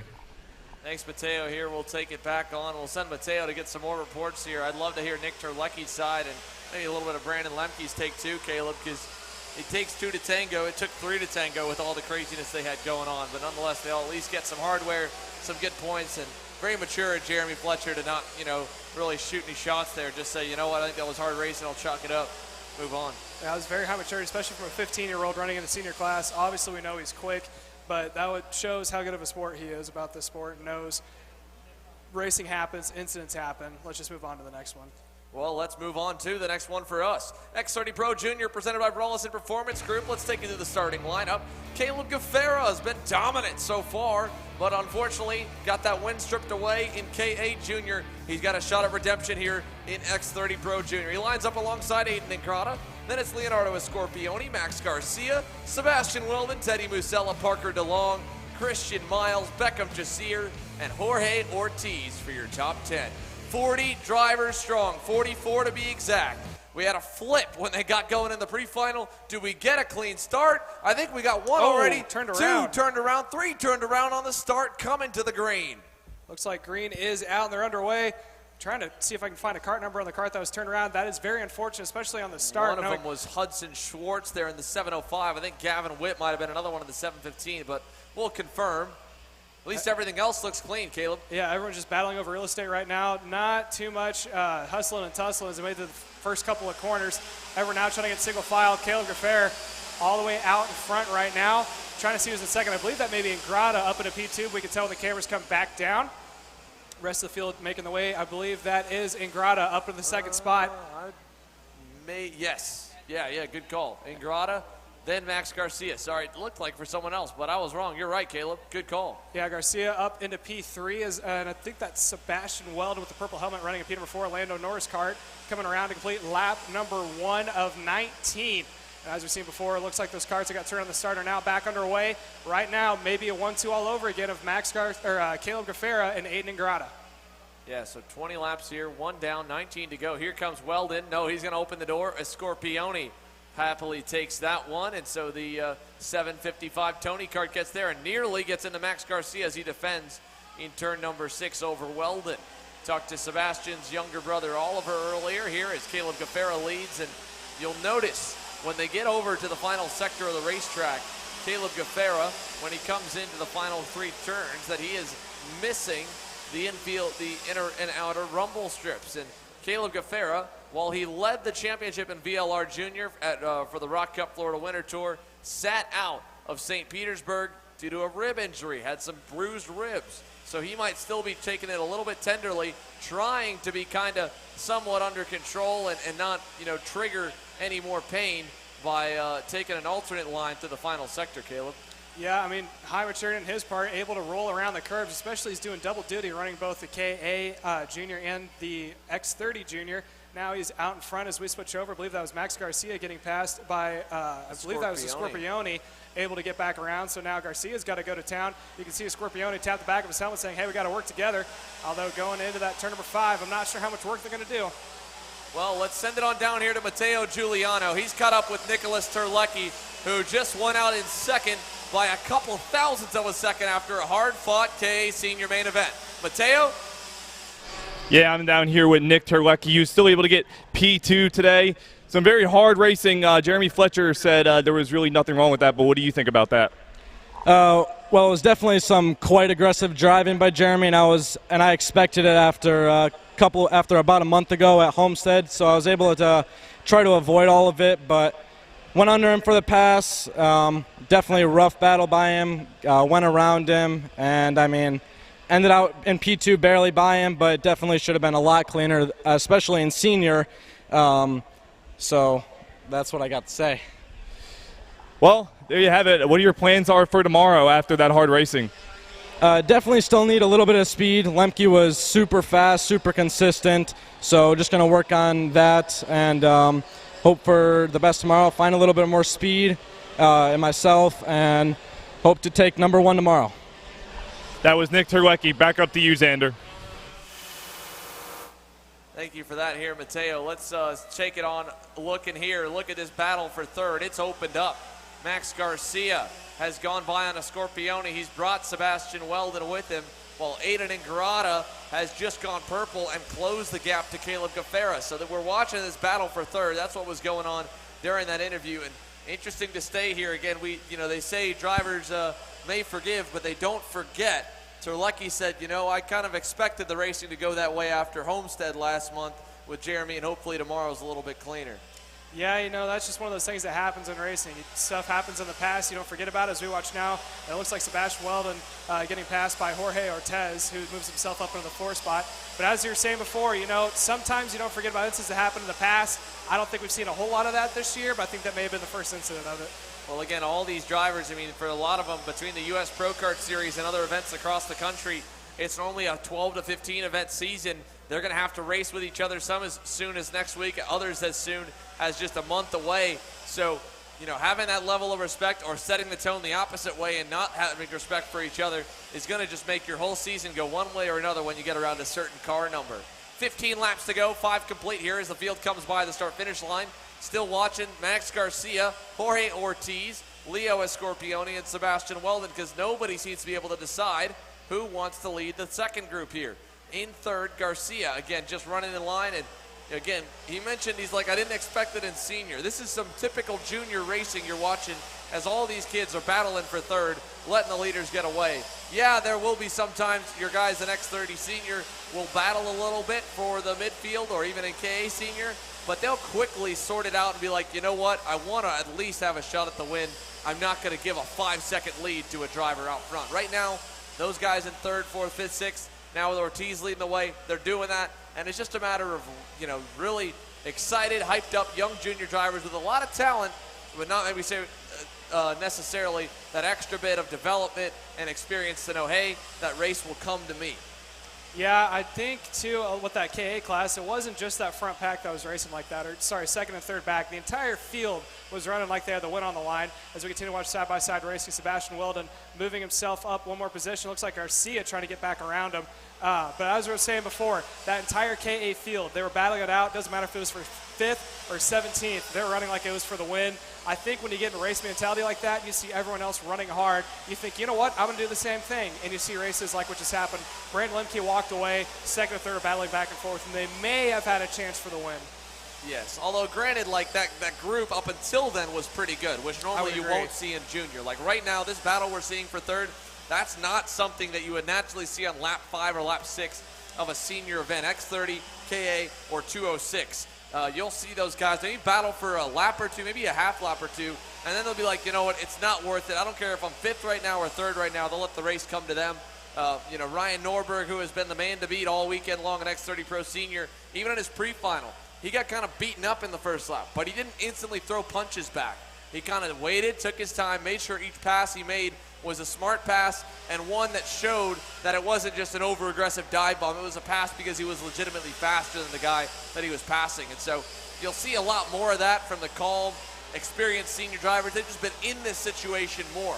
Some of these junior drivers, for the likes of Leonardo Scorpioni is a kid looking for a first career national podium in X30 Junior. So he is hyped up. He just wants to go, go, go, go, go. Jorge Ortiz, Sebastian Weldon, Max Garcia, they've been battling up front for quite some time, and they know what the deal is, but still, they've all fought enough, and now they've given probably an extra 3 seconds to the lead for Aiden Ingrata and Caleb Gaffera, which, by the way, it has changed hands. It's just off screen. Ingrata is now your new leader. Caleb Gaffera is second. Yeah, and we're watching right now, battle for that mid-pack. Jorge Ortiz, Leonardo Scorpioni, Sebastian Weldon, Max Garcia, all been going back and forth. If I'm not mistaken, I think I may have seen Teddy Musella. Musella's up there at the end of that group there, as well as Christian Miles. They both latched on because of the battle. So that pack's gone backwards, has gone forward. 2 drivers have gone forward with now a 4-second margin. Aiden Ingrata, your leader. Caleb Gaffera in second. And Gaffera running, you can see now, right behind Aiden Ingrata. I'm wondering, too, how much of it is his ribs playing a factor. I had no idea about his rib injury, but if he's doing double duty, especially the track here where most of the time you have to hit the curbs, it can't feel pleasant when he is out there running, and that may be why he's losing just a tenth or two to Ingrata as Ingrata goes purple this next time by. So coming to see the halfway next time around here, Ingrata actually gets bit by purple, and this is what I mean. Leo Scorpioni, fastest driver on the racetrack right now. And he's going to get past. Jorge Ortiz goes by there that time by, gets back by on a Scorpioni, and that'll back them up a little bit more. They already lost another 2/10 overall to the lead last time by. Ortiz says, all right, now you push me. We'll see if a Scorpioni does that, does all the passing back and forth, do too much. They're all still right there, but if they would just wait, hang on, and give it a second, they might have the pace to run to the front.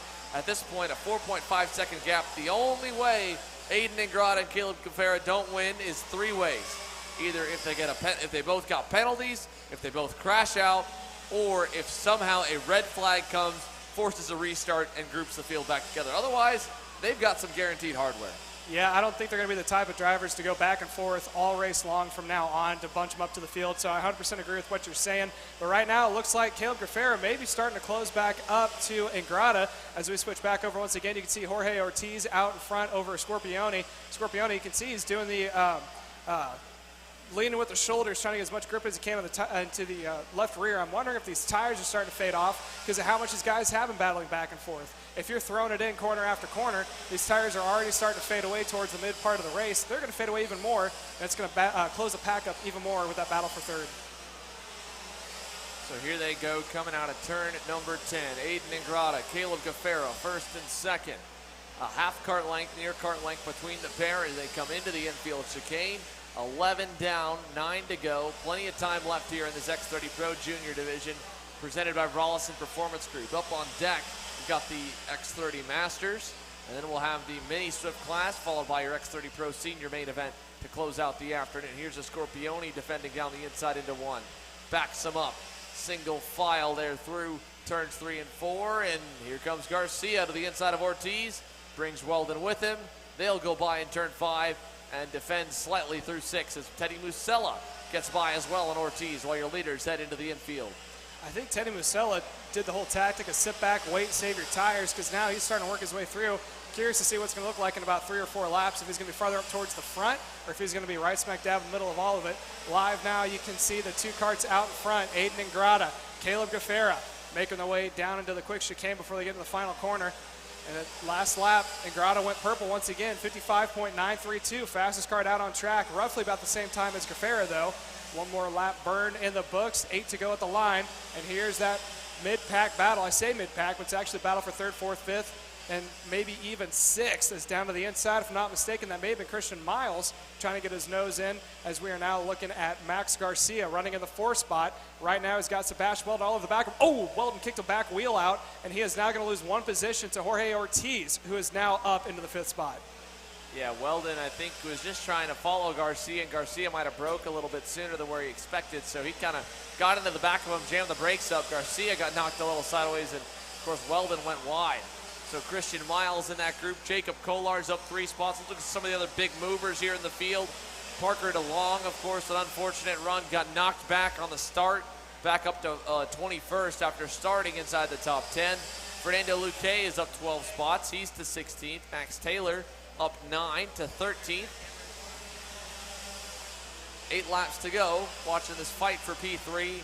5.5 seconds back from the race leaders here. And a warning flag given that time, I think, to Weldon, but definitely not meant with malice. As let's send it down here to Matteo Giuliano. He's caught up with our KA100 Senior winner, Brandon Lemke. Matteo, take it away.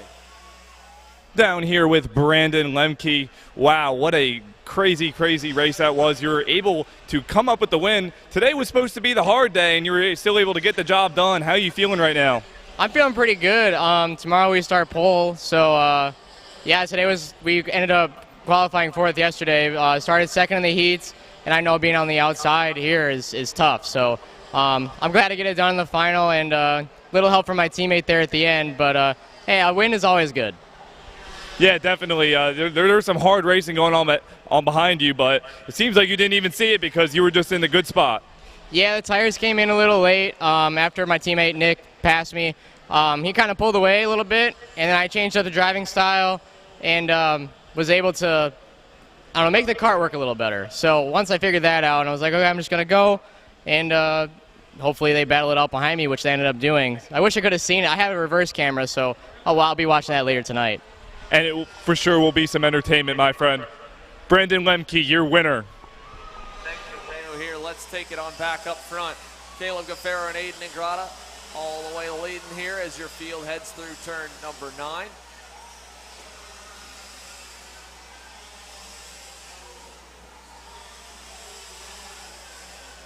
The rest of the drivers still out on field from behind. Leonardo Scorpione now up into P3. Max Garcia also in the 4th spot. He is right there with it. Although Garcia may have been trailing behind as Scorpione, who's starting to pull away from that mid-pack battle for 3rd. As we now see your 2 leaders, Gaffera back out in front over Ingrata, making the way down into turn number 4. Here it is up on the inside. Maybe thought about it for a second, was Ingrata. Ingrata can't get it done. Gaffera still out in front. Curious to see what the gap is. Scorpione pulled out a little bit of a lead over Garcia Ortiz. And, we got a kart turned around. That is a 797. Backwards facing the wrong way, but I think they're going to get back under their own power. Yeah, that is in the infield there, the 797, one of the Burrell Art entries that's going to drop like a rock. Frederick Lemieux, who was up a number of positions. Unfortunately here for Frederick, was digging forward, and now is going to end up with a DNF that'll put him all the way down to about mid-30s. Meanwhile, 4 to go here. Let's see your leaders coming out of the final sector. Caleb Gaffera versus Aiden Ingrata.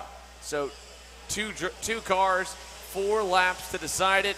Gaffera again looking for redemption from earlier. Ingrata's solely focused on his X30 Junior campaign, and we'll see who can set the tone for the year. These could be the 2 drivers we see battling for the race win all season as Ingrata takes the lead away in turn 6. Caleb Gaffera now to the back bumper of Ingrata, 2 very talented drivers, especially when it comes here to the KA Juniors. Ingrata, if you meet him in person, he is just so calm and collective. He usually doesn't get emotional. He usually drives with his head. Very impressive young man, as we have Gaffera now trailing him from behind, running in P2. As I was saying before, Leonardo Scorpioni in the 3rd spot. You can't really see him in camera. You can see him just now going into the hairpin. He has got a very decent lead over 4th placement with Max Garcia. Roughly about 4.5 seconds is the difference between 3rd and 4th. So you got 2 karts out in front. Island of their own is Leonardo Scorpione, and then you got Max Garcia, Jorge Ortez not too far behind. They consider the battle out. 3 laps to go at the line, and now we're going to see if Caleb Gaffera is going to wait and make his move later, or if he's going to try to push it this lap. Next time by, it's 2 laps to go. We saw it last time with the KA Juniors. If you wait till the last lap, you may touch wheels with someone like we saw before and end up in the barrier. So now it's just going to be a battle of who is going to make the first move. Ingrata out in front, Gaffera trailing. Any minute now, I think he's going to try to make a move on him. Here they come out of the turn 9 section. Aiden Ingrata, Caleb Gaffera, 2.5 laps to go.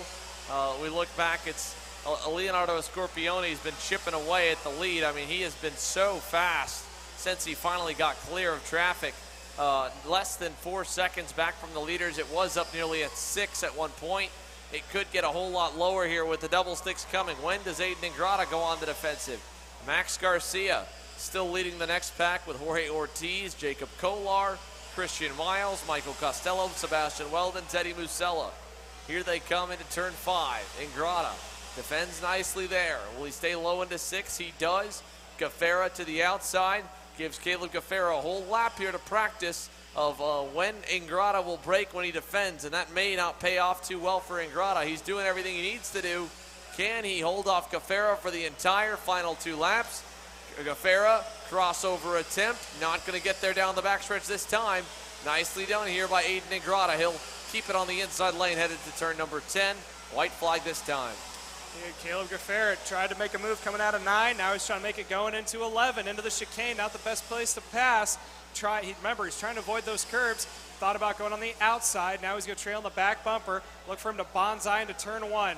White flag is out this time by Ingrata. Goes down low to defend. Ingrata is going to pop back up into the racing line. No move made by Gaffera. Making their way over the quick little snap left-hander. Coming down to the first major passing point. Down to the inside. Ingrata defends. And Gaffera goes out wide. Now they're making way up into turn number 4, side by side. Ingrata on the inside. Let's look for a crossover from Gaffera as they make their way down over to the big old sweeper. That is turn number 6 on the outside line. Trying to see if he can't late pass him as they make their way in the chicane at turn number 9 for the final time. Out of turn number 9, Aiden Ingrata still defending perfectly. Gaffera can't find a way past. Is he going to get physical? Will he put the bumper to him? He'll throw a dive bomb. What a dummy. He sold him. Gaffera with a deep move on the brakes. They're going to come out here. Ingrata's got the momentum. They're even into the chicane. He lets Gaffera go. Gaffera covers the bottom. Ingrata up and over the curbing. Gets alongside. Side by side, Gaffera's got the momentum. Caleb Gaffera, what a move. He wins at X30 Junior. How about that for the last couple of corners?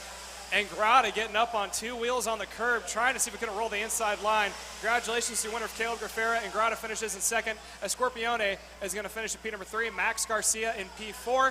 And that is going to be Jacob Kohler is going to finish in the 5th position. Why don't you correct me, Xander? Well, it's close. It's Kolar. Kolar. Very, very close. Very close. Sorry. I'm trying to contain myself. You're doing great, Caleb. Got a Scorpione right. That's not an easy one. Jorge Ortiz, Christian Miles, Sebastian Weldon, Cameron Brinkman, and Teddy Musella round out the top 10 for your X30 Juniors here. And, wow, that was one heck of a final lap for Caleb Gaffera. An amazing performance here. And you can see thumbs up from the crowd for a number of those as they come into the scale line. And the 704 ends on top of the leaderboard. I have a feeling this one probably will stand. X30 Masters coming up next year, presented by Speed Concepts Racing. We're going to get set for them to go green. We'll be up next when we come back live here for Kart Chasers coverage of the United States Pro Kart Series opening weekend at Orlando Kart Center.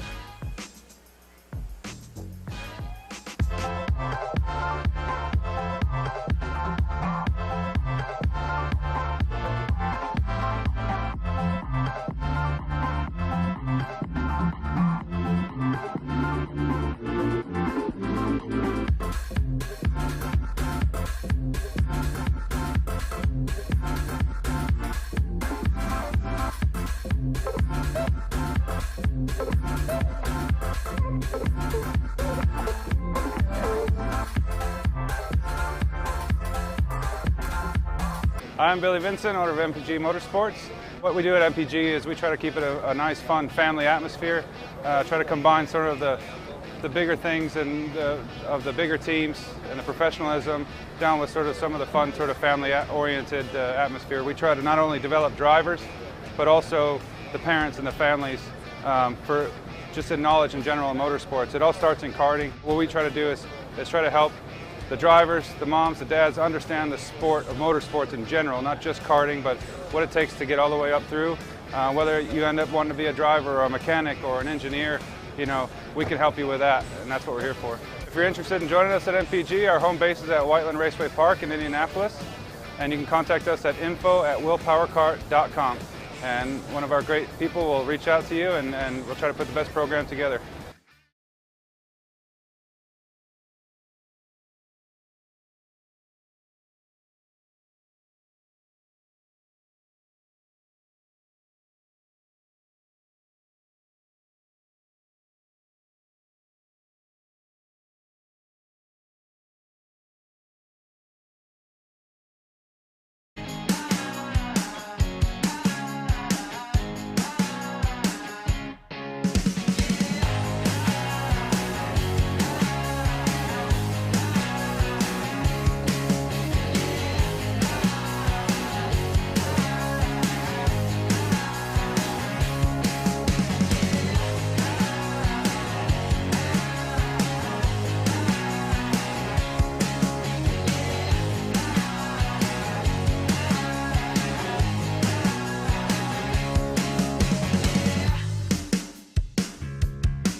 Parallel USA, a top-level performance team with unmatched hospitality, offering a full-service driver development program with year-round testing available in Miami, Florida, and the official North America racing team of Parallel Racing Chassis. Chassis and parts available at ParalleLUSA.com.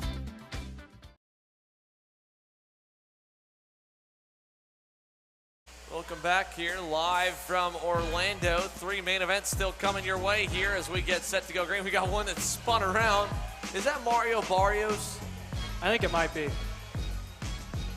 I don't think I will ever be able to understand how this guy works. Caleb, I'm going to be honest with you. I was talking to Ron John about this. There's times where, and wrong about it, we see Mario Barrios rip down some heaters, go half a second faster than the field, and then out of nowhere, he'll just make a mistake and just drive off the racetrack in the hairpin. And now we've got our pole sitter, pre-final winner, who pulled away from the X30 Master field, self-spinning on the base lap, warming the tires up. You know, I'd give him a little bit of leeway if it was a cold track, but I maybe he dropped a wheel. He was doing the swerve and dropped the wheel and spun it, but yeah, that's a question. I don't know. That's a new one. And I don't need to rag on Barrios. Not at all. I can't wrap my head around it. I don't know. Kudos to him to be able to have, blunders, human mistakes, all that, and still get pole position. And still come out there and dominate. I mean, this guy is lining up on the pole, came up really close in the championship last year, just came up short to Scott Kopp, who's going to line up right behind him. And Barrios with a, hey, sorry guys, my bad, hand in the air, pulls back in line, and yeah, I don't know. We'll see how this one goes. Mario Barrios gets to line up on the pole. He takes a look around at his tires. They look all good. He's going to clean them off a little bit, make sure they're nice and ready. Yep, another clean off the left rear.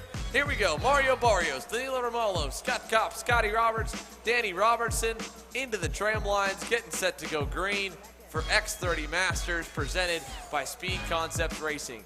18 laps. Barrios has them at a crawl. They're ready. They're waiting on the start cone. And here we go. Green flag in the air. We're racing down to turn number 1. Barrios gets a nice jump. Romolo with honestly a pretty good one around the outside. He'll get into second. Scott Kopp third. Roberts fourth. And they'll cycle down to turn number 5. Barrios went down the inside to try to defend, as you were talking about before, Romolo, who had a great run when it came to qualifying on Friday up into P2, but I think he's got some company because here comes Scott Kopp, not too far behind. He put his hand up in the air like, hey, let's go, but not too far behind him. P number 4, keep an eye on him. Scotty Roberts, who's usually good in these longer distance races, is going to be races running in P number 4 as they now make the way on the backstretch for the first time. Mario Barrios still out in front. Romolo running in P2. Keep an eye. 4th placeman, Scotty Roberts, not too far behind. We got some other younger master drivers, along with Evan Batt, who is in P number 8 currently, or started in P8. He is now working his way up. I believe he is in a WPK kart, as they are now going to complete lap number 1 of 19, and is now one more lap in the books.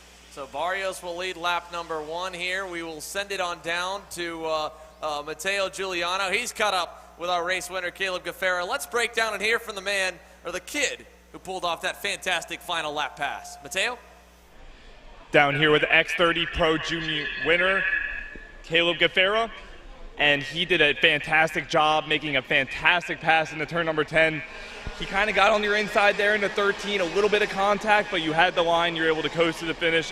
How does this one feel after a really hard day? Oh, it feels great. We just went to the last few corners. I was like, okay, I think I can get the over-under, and I ended up pulling it off. This is unbelievable. Did you come into the line with 1 lap to go? Were you trying to plan it, or were you just trying to get it as soon as you could? I was just trying to plan it out. Before I saw how he was blocking, and I was like, okay, I think I can get him here. Awesome, man. Your winner of X30 Pro Junior, Caleb Gaffera. Thanks, Matteo. We'll take it back up from here. Let's take a look here. Mario Barrios continues to lead, but they've been battling like crazy all behind him. Scott Kopp got to second for a moment, then, just at the back of the screen, Scott Roberts, they're 3 wide, all battling out of turn number 4. That was at the bottom right corner. We just barely missed it. Scott Roberts, Laurentiu Mardan, Rob Mayer, 3 wide into the corner. Roberts ended up over the front end of somebody. And somehow, nobody wrecks. We stay green. Wow, Caleb. It looked like Scotty Roberts came out beneficiary on that, because he is now up into the 3rd spot, but now he has got all sorts of company making his way down into turn number 10. Out of turn 10. Oh, we got one slowed down on the inside. No, that might be, I think that's Paul Montepoli. It was unfortunate to see. I think they may be underway. I don't think it was a thrown chain or anything. Maybe just bogged it down on the inside. But one hectic lap number 2 or 3 in the books already. Pointed black flag is out, probably because of that huge mess that happened down into the inside of turn number 4. And now we're going to be watching. It looks like Barrios is going to lose a position to Romolo. Now up in front. Here comes Scott Kopp, not too far behind, running in P number 3. So that'll tighten him up here. Romolo says, all right, let's work together. Let's go forward together. 1, 2, 3. Danilo Romolo, Mario Barrios, Scott Kopp. Here comes the next group on through. Miguel Meyer up a couple spots. Scotty Roberts into 5th after it's all shaken out. But there's a couple second gap here. 2.5 to be. Oh, we got one turned around. Well, that was all the way here at the back. That was, I think, Gordon Cameron in the 504 Trinity Karting Group Kart Republic that got sideways. Freaked out the whole crowd right here in the sweeper. But we're clean and green up front. Danilo Romolo will lead his first lap of the main event on lap number 4. 14 laps to go. Down into turn 1, Romolo out in front, went purple that last lap. Barrios running in P number 2. 3rd spot of Scott Kopp. Almost seems to be fading away from the top 2, and it almost seems that Romolo starting to pull away from Barrios as they make their way into turns number 3 and heading for 4. Top 3 starting to get spaced out, but man, that mid-pack battling it out for the 4 spot, looks like it's starting to heat up once more. Spacing out here for the top 3, 3 to 4 car lengths apiece between the group up front. The gap back behind them about 2 seconds till you find Miguel Meyer at the line. Meyer was about a half second slower than the leader. Romolo at a 56.1. I mean, an absolute burner. But this time he looks like he's lost a little bit. And now Meyer in the Speed Concepts Racing Red Speed is going to have some pressure soon from Scott Roberts.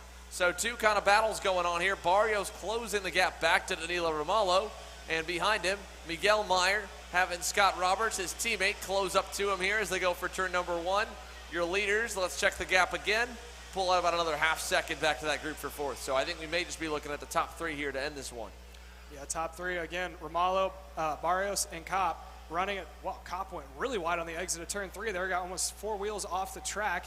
But now we're looking, here's the mid-pack. They're all hustling and tussling as they make their way out of turn number 4, heading towards turn 5. Now we're back on the leader. Romalo, followed by Barrios and Kopp. Nose to tail, 1, 2, 3. As Xander said too before, top 3 starting to pull away from the rest of the field. May see some separation and then a little bit of battling to go, about 3 or 4 laps to go. So probably about 9 or 10 laps from now. 13 laps is what they're working right now to go. It's going to be 12 to go at the line.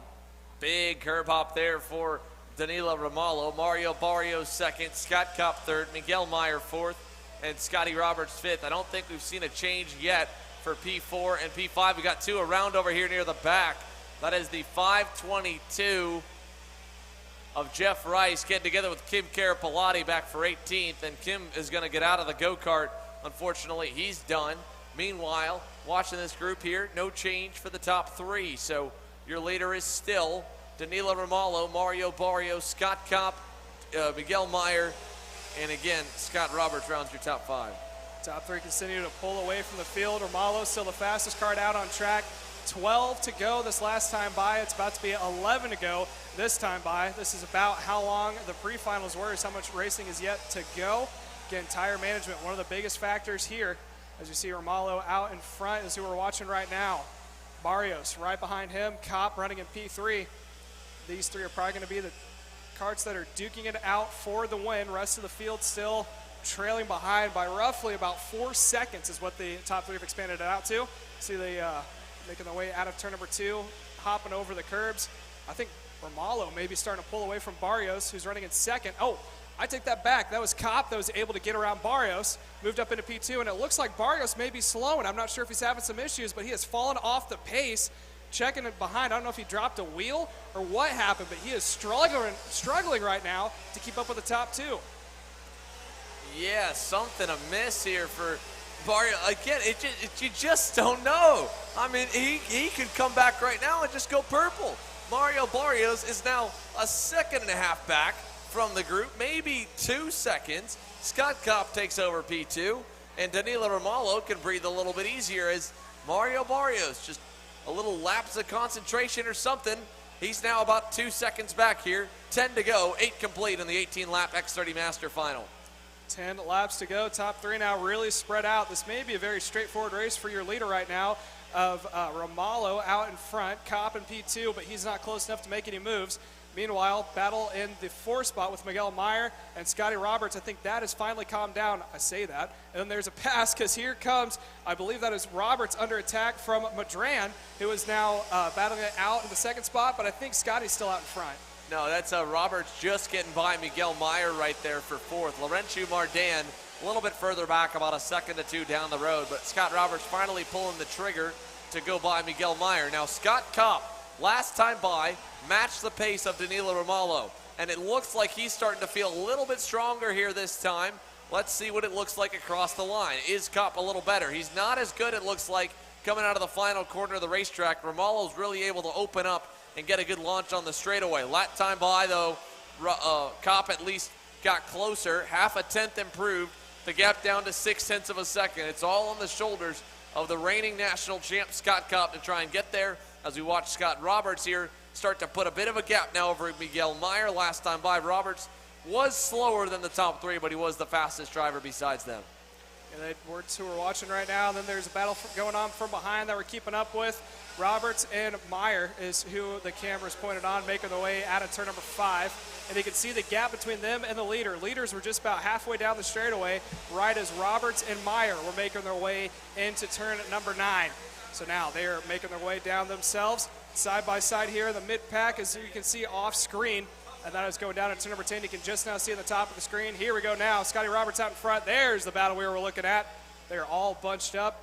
Rob Mayer right behind him. Laurentiu Mardan, who just lost the spot to Mayer. Then it's going to be Danny Robertson and Pete Vetter. And I think I think that's a little off. I think that's Evan Batt with a transponder issue in the Team Ferris Racing Kart Republic. Yeah, Batt, his transponder looks like he's 1 lap behind, but that is the 5:03 of Evan Batt there. Then it goes Danny Robertson, and then there's a gap back to Pete Vetter, about 3.5 seconds back. So this battle here, this is for 6th on your screen, 6th on to 9th. Rob Mayer, Laurentiu Mardan, and then Evan Batt, who's not showing up on the timing monitor as high as he actually is. He's showing 1 lap behind. I think his transponder missed a lap. Nonetheless, 8 to go here. Danilo Romalo that time pulling the gap back out on Scotty Kopp. It's going to be 7 laps to go at the line. We're still watching the 4-kart battle for the 6th, 7th, 8th, and 9th position. Here's Evan Batt on the back bumper, trying to see if he can't possibly make a move, making the way to the last corner, can't get it done. And you can see the leaders at the top of the screen. There's your 3rd placeman of Barrios making the way to turn 1 just as that pack was coming out of the final corner. So that gives you a visual of how much of a gap there is between the entire field currently, as we are now watching to see who we're going to go on next. Here's Scotty Roberts running up in the 4th spot, followed by Meyer. Oh, there went Batt. I believe he just got around Madran up into the 7th spot, though my timing sheet's off, obviously, with the transponder. That battle is far from over as Madran tried to get around the outside. Now he's going to lose 1 more position. Oh, and Laurentiu Mardan just kind of let him go there. He said, all right, he'll put his hand up. And so Larry just giving way to Danny Robertson, and, of course, already he's losing the fight to Evan Batt. That's for position number 7. Meanwhile, ahead of him, looks like Rob Mayer is starting to make up some ground on Miguel Meyer and Scott Roberts. He's closing in on this group for 4th, 5th, and 6th, just ahead of these two here. It looks like actually maybe a problem. Laurentiu Mardan is faded out of view. Evan Batt, Danny Robertson are by. Where's Laurentiu Mardan? We got problems as well. That is going to be one of the Trinity Karting Group entries, Paul Mice. Beached over here coming into the final sector. So they are dropping like flies now with 6 laps to go. Here come your leaders. Scott Kopp. He's not dropping anything but his lap time. He closed up a 10th.5 last time. Closing up a little more now to Danilo Romalo. 5 to go at the line, Caleb. Making the way down into turn 10. I think Scott Kopp may have waited till the very end of the race to put the pressure on. You can see him scooting up in the seat. I think he's still got something in the chamber for Romalo if he can make his way out of turn number 10. Still right there on his back bumper. 5 laps to go at the line. It is going to be the Romalo and Kopp show as we're going to watch this battle for the lead as they make their way into turns 1, followed by turn 2. Yeah, they'll come out of 2 through 3 and 4. The gap to Mario Barrios, who, again, finds a way to get some good laps together. He just went 2/10 faster than Romalo. The only driver he wasn't faster than last time by was Scott Kopp, who is all over the rear bumper of the Brazilian. Danilo Romalo putting on a defensive clinic now and trying to maybe put the brakes on. Scott Kopp there coming through the carousel. I hope that wasn't exactly that, but he was definitely slowing him down. Kopp, big run down the backstretch to the bumper. Gonna look, not gonna pull the trigger in turn 10. He'll stay behind. 4 laps to go this next time by as we still watch Kopp try to make a move on Romalo. Looks high, trying to see if he can't get a better run into this chicane. He's going to miss that second curb, lay apex into the final corner. He is on the back bumper. I don't think it's close enough to make a move, but there could be a bonsai. Checks behind, sees how much room he has. Maybe he's going to wait now since he sees how much of a gap he has, and he is going to put it on cruise control on the back bumper of Romalo, put the pressure on Romalo, try to get in his head a little bit as we're approaching the final 3 laps. Well, and he just lost a lot of ground there out of turn 2. I don't know exactly what happened for Kopp.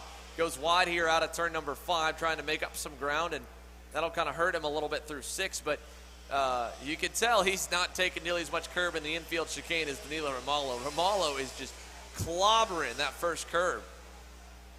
Yeah, making the way out. You can see it once again. That was Romalo getting up on the curb. Kopp decided to not take it.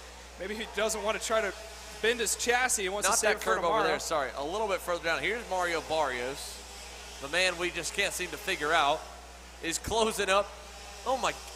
Barrios was a second faster than those guys last time. I'm waiting to see it go purple this lap. He has really closed that gap back up. What in the world, man? You just don't know. X30 Master presented by Speed Concepts. All right, now they're a little bit better. Barrios still faster than both of them. 1.7 seconds back. 3 laps to go as we'll switch the picture over here. Barrios digging to get to the top 2. Granted, a little bit of that was Romalo, I think, defending. I think he really was backing up Kopp. And Kopp gets to the bumper. Let's see what Danilo does again. Making the way into turn number 5, the big old sweeper. You can see how much Barrios has closed up on Romalo and Kopp, making their way into the carousel onto that backstretch. Kopp may have to pull something out of the reserve tank as he is able to close back up. There's Barrios, not quite close enough to make a move by any means, especially approaching 2 laps to go. But you can see that he has definitely closed back up to the top 2. I'm just waiting for it to go purple this time by. I fully expect him to go about a half a second faster. Yeah, I think he's digging. I mean, the gap's not going to close as much now. They weren't battling. They were single file. Here they come, 2 to go this time. Romalo a 56.4. Barrios lost a little bit, lost only 300s that time, but he's back on pace with these two as they head for turn 5, and he's not close enough still. Car length away out of turn 5. Kopp tries it. Oh, he's going to send it. Oh, wow! Down the inside in 6. Is it going to hold? It's going to stick. They're door to door, going to the carousel. Scott Kopp. I don't think anyone thought he was close enough. He got there. He leads now out of 9. It was wow. a full bonsai after getting 4 wheels off the track. He is now out in front. Romalo backed off going into 5, trying to get a better run as he's now going to send it in turn 10. Is it going to stick? They're still side by side. He's got the point, but here's a crossover from Kopp. Kopp with a little momentum. He'll eventually give way. Look at Romalo just jumping through the final chicanes. Now, Kopp, crossover. That'll put him on the outside, coming to the white flag.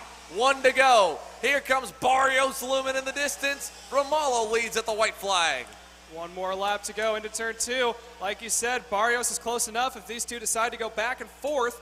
Going into the quick little kink left-hander now, coming into that big old hairpin right-hander, followed by the double hairpin on the left-hander. He couldn't get there tried this it time. on the inside. No, not that time. So he's like, all right, I know that move now. I'm not going to let you do it again. Now the gap opens up. But, again, the big variable here is that super tight final hairpin and then, of course, just the last chicane in general. Now, Kopp, I don't think is close enough to get him here. He needs a perfect exit. Can he get it here? Can he get a great launch out? How much time has he been spending in the motor department to get himself a good piece? I don't think it's enough, at least for today. Danilo Romalo, out of the final turn, is going to withstand the charge. And the Brazilian wins round 1 of the U.S. Pro Kart Series in Masters. A good fight, though, Caleb, all the way to the end. Kopp, Barrios, and see the gap that Barrios had? They closed back up to under second. Yeah, down it. Yeah, you know, he just, I think he just toys with him. I think he just challenges himself to see how far back he can put himself and then come back and still nearly win the thing and podium. And I don't know. I'm guessing here at this point. But the man we can't understand gets some more hardware. Mario Barrios, your vice champion from last year, ends up 3rd. Your reigning champ ends up 2nd. Danilo Romalo begins the championship as the points leader here with a win in the main event and a P2 in the pre-final. Scott Roberts ends up 4th. Rob Mayer in the closing stages got by Miguel Meyer and pulled away. He ends up in 5th. Danny Roberts in 7th. Evan Batt eventually got hand scored up into the 8th spot. That's where he finished. Christian Vomir 9th, and John Robichaux rounds the top 10. 2 more main events to come, Mini Swift, and then your X30 Pro Seniors live from Orlando Kart Center. You're watching Kart Chasers coverage of the United States Pro Kart Series Championship. As the Western importer of the Praga and Formula K chassis brands, Leading Edge Motorsports is a high-performance kart shop and race team with a simple mission: teach others the joy of high-performance driving, supply our customers with the highest quality products and services, and most of all, win races. With our remarkable racing inventory, expert services, and top-ranked national-level team to back it up, we'll help to get your new kart racing package up and running fast. From arrive and drive service to kart preparation and driver coaching to the parts you need to get you back on the racetrack, Leading Edge Motorsports is the industry answer.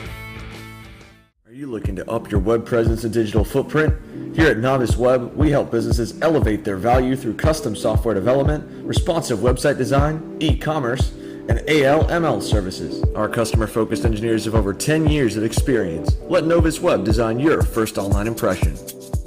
Overdrive Motorsports is more than just another full-service kart shop. Beyond our excellent service and more than 20 years of experience, we also offer a number of aftermarket parts and upgrades, such as our own proprietary pedal kit and the only aftermarket rock shifter mount in North America. Check us out online at odkarts.com.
welcome back here. About to get going with our minis. Mini Swift is now on track. Front row, Oliver Weldon and Tyler Roberts now making their way around. They're going to do the one warm-up lap before taking the green flag. Connor Zilich, want to hop on the mic? All right, guess he's camera shy. They're now making the way around, going down the starting order. Like I said, first two is Oliver Weldon and Tyler Roberts on the front row.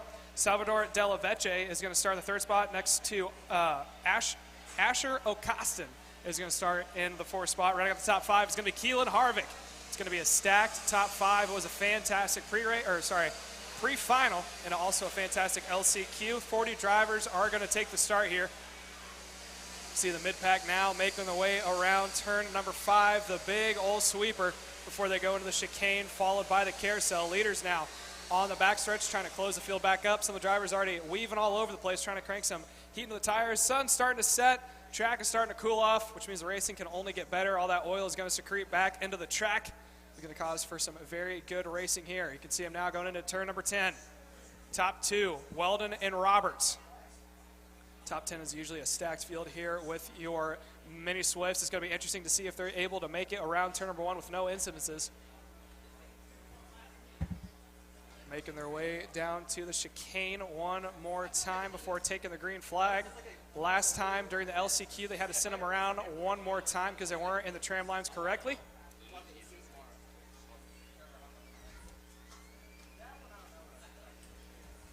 Two by two out of the final corner.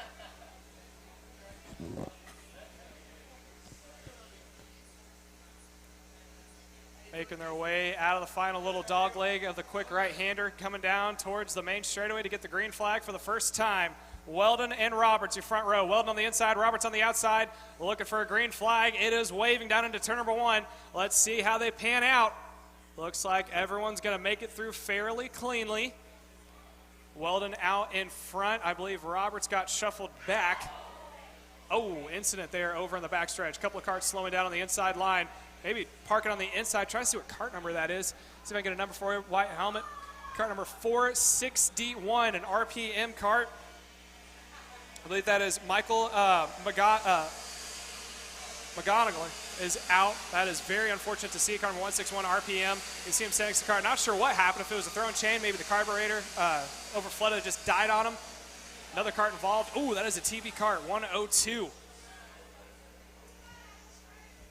Get a number for you that later. Now we're going to go back to the leaders making their way out of turn number 10. They're still bunched up. Top 4, nose to tail, making their way down into the final corner for the first time. Oliver Weldon out in front. I believe Keelan Harvick is now cracked in the top 4. He is now in that main group.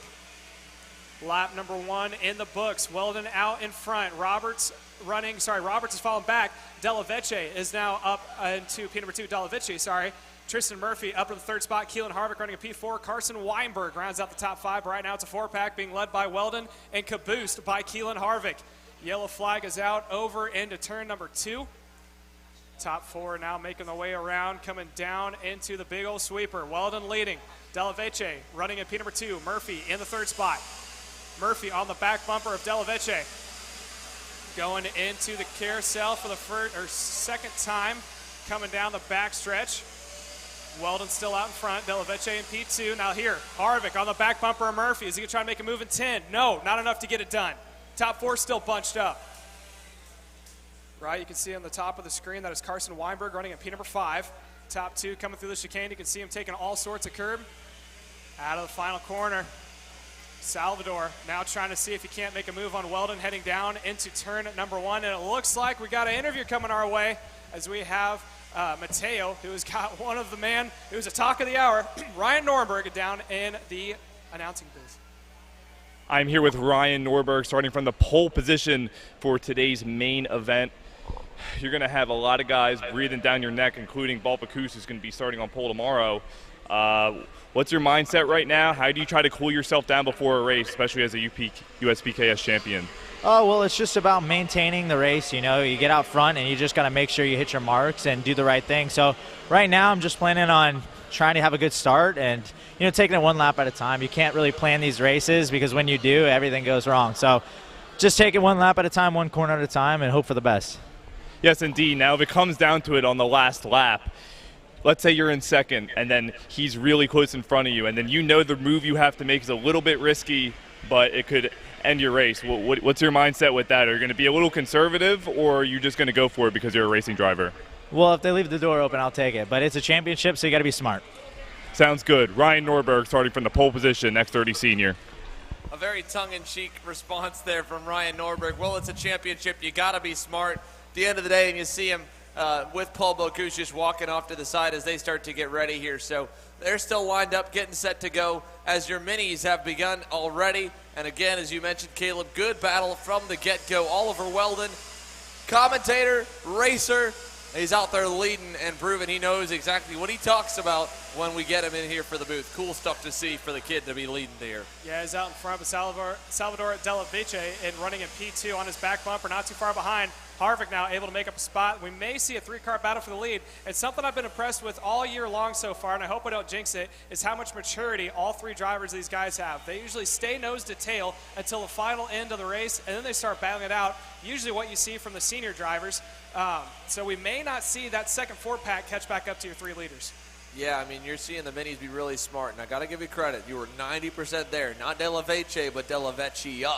Salvador Della Vecchia, very close. But very good, and a kid who's been up there enough here to give us a lot of practice as we see Asher Ockstein down the inside there on Tyler Roberts. He gets through for sixth. That's at that second group here as Oliver Weldon still leads De La Vecchia, and Harvick headed through the infield sweeper with a nice low look. Here's that next group right there.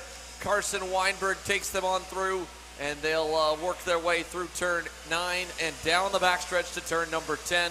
Separated by about 2 car lengths apiece right now.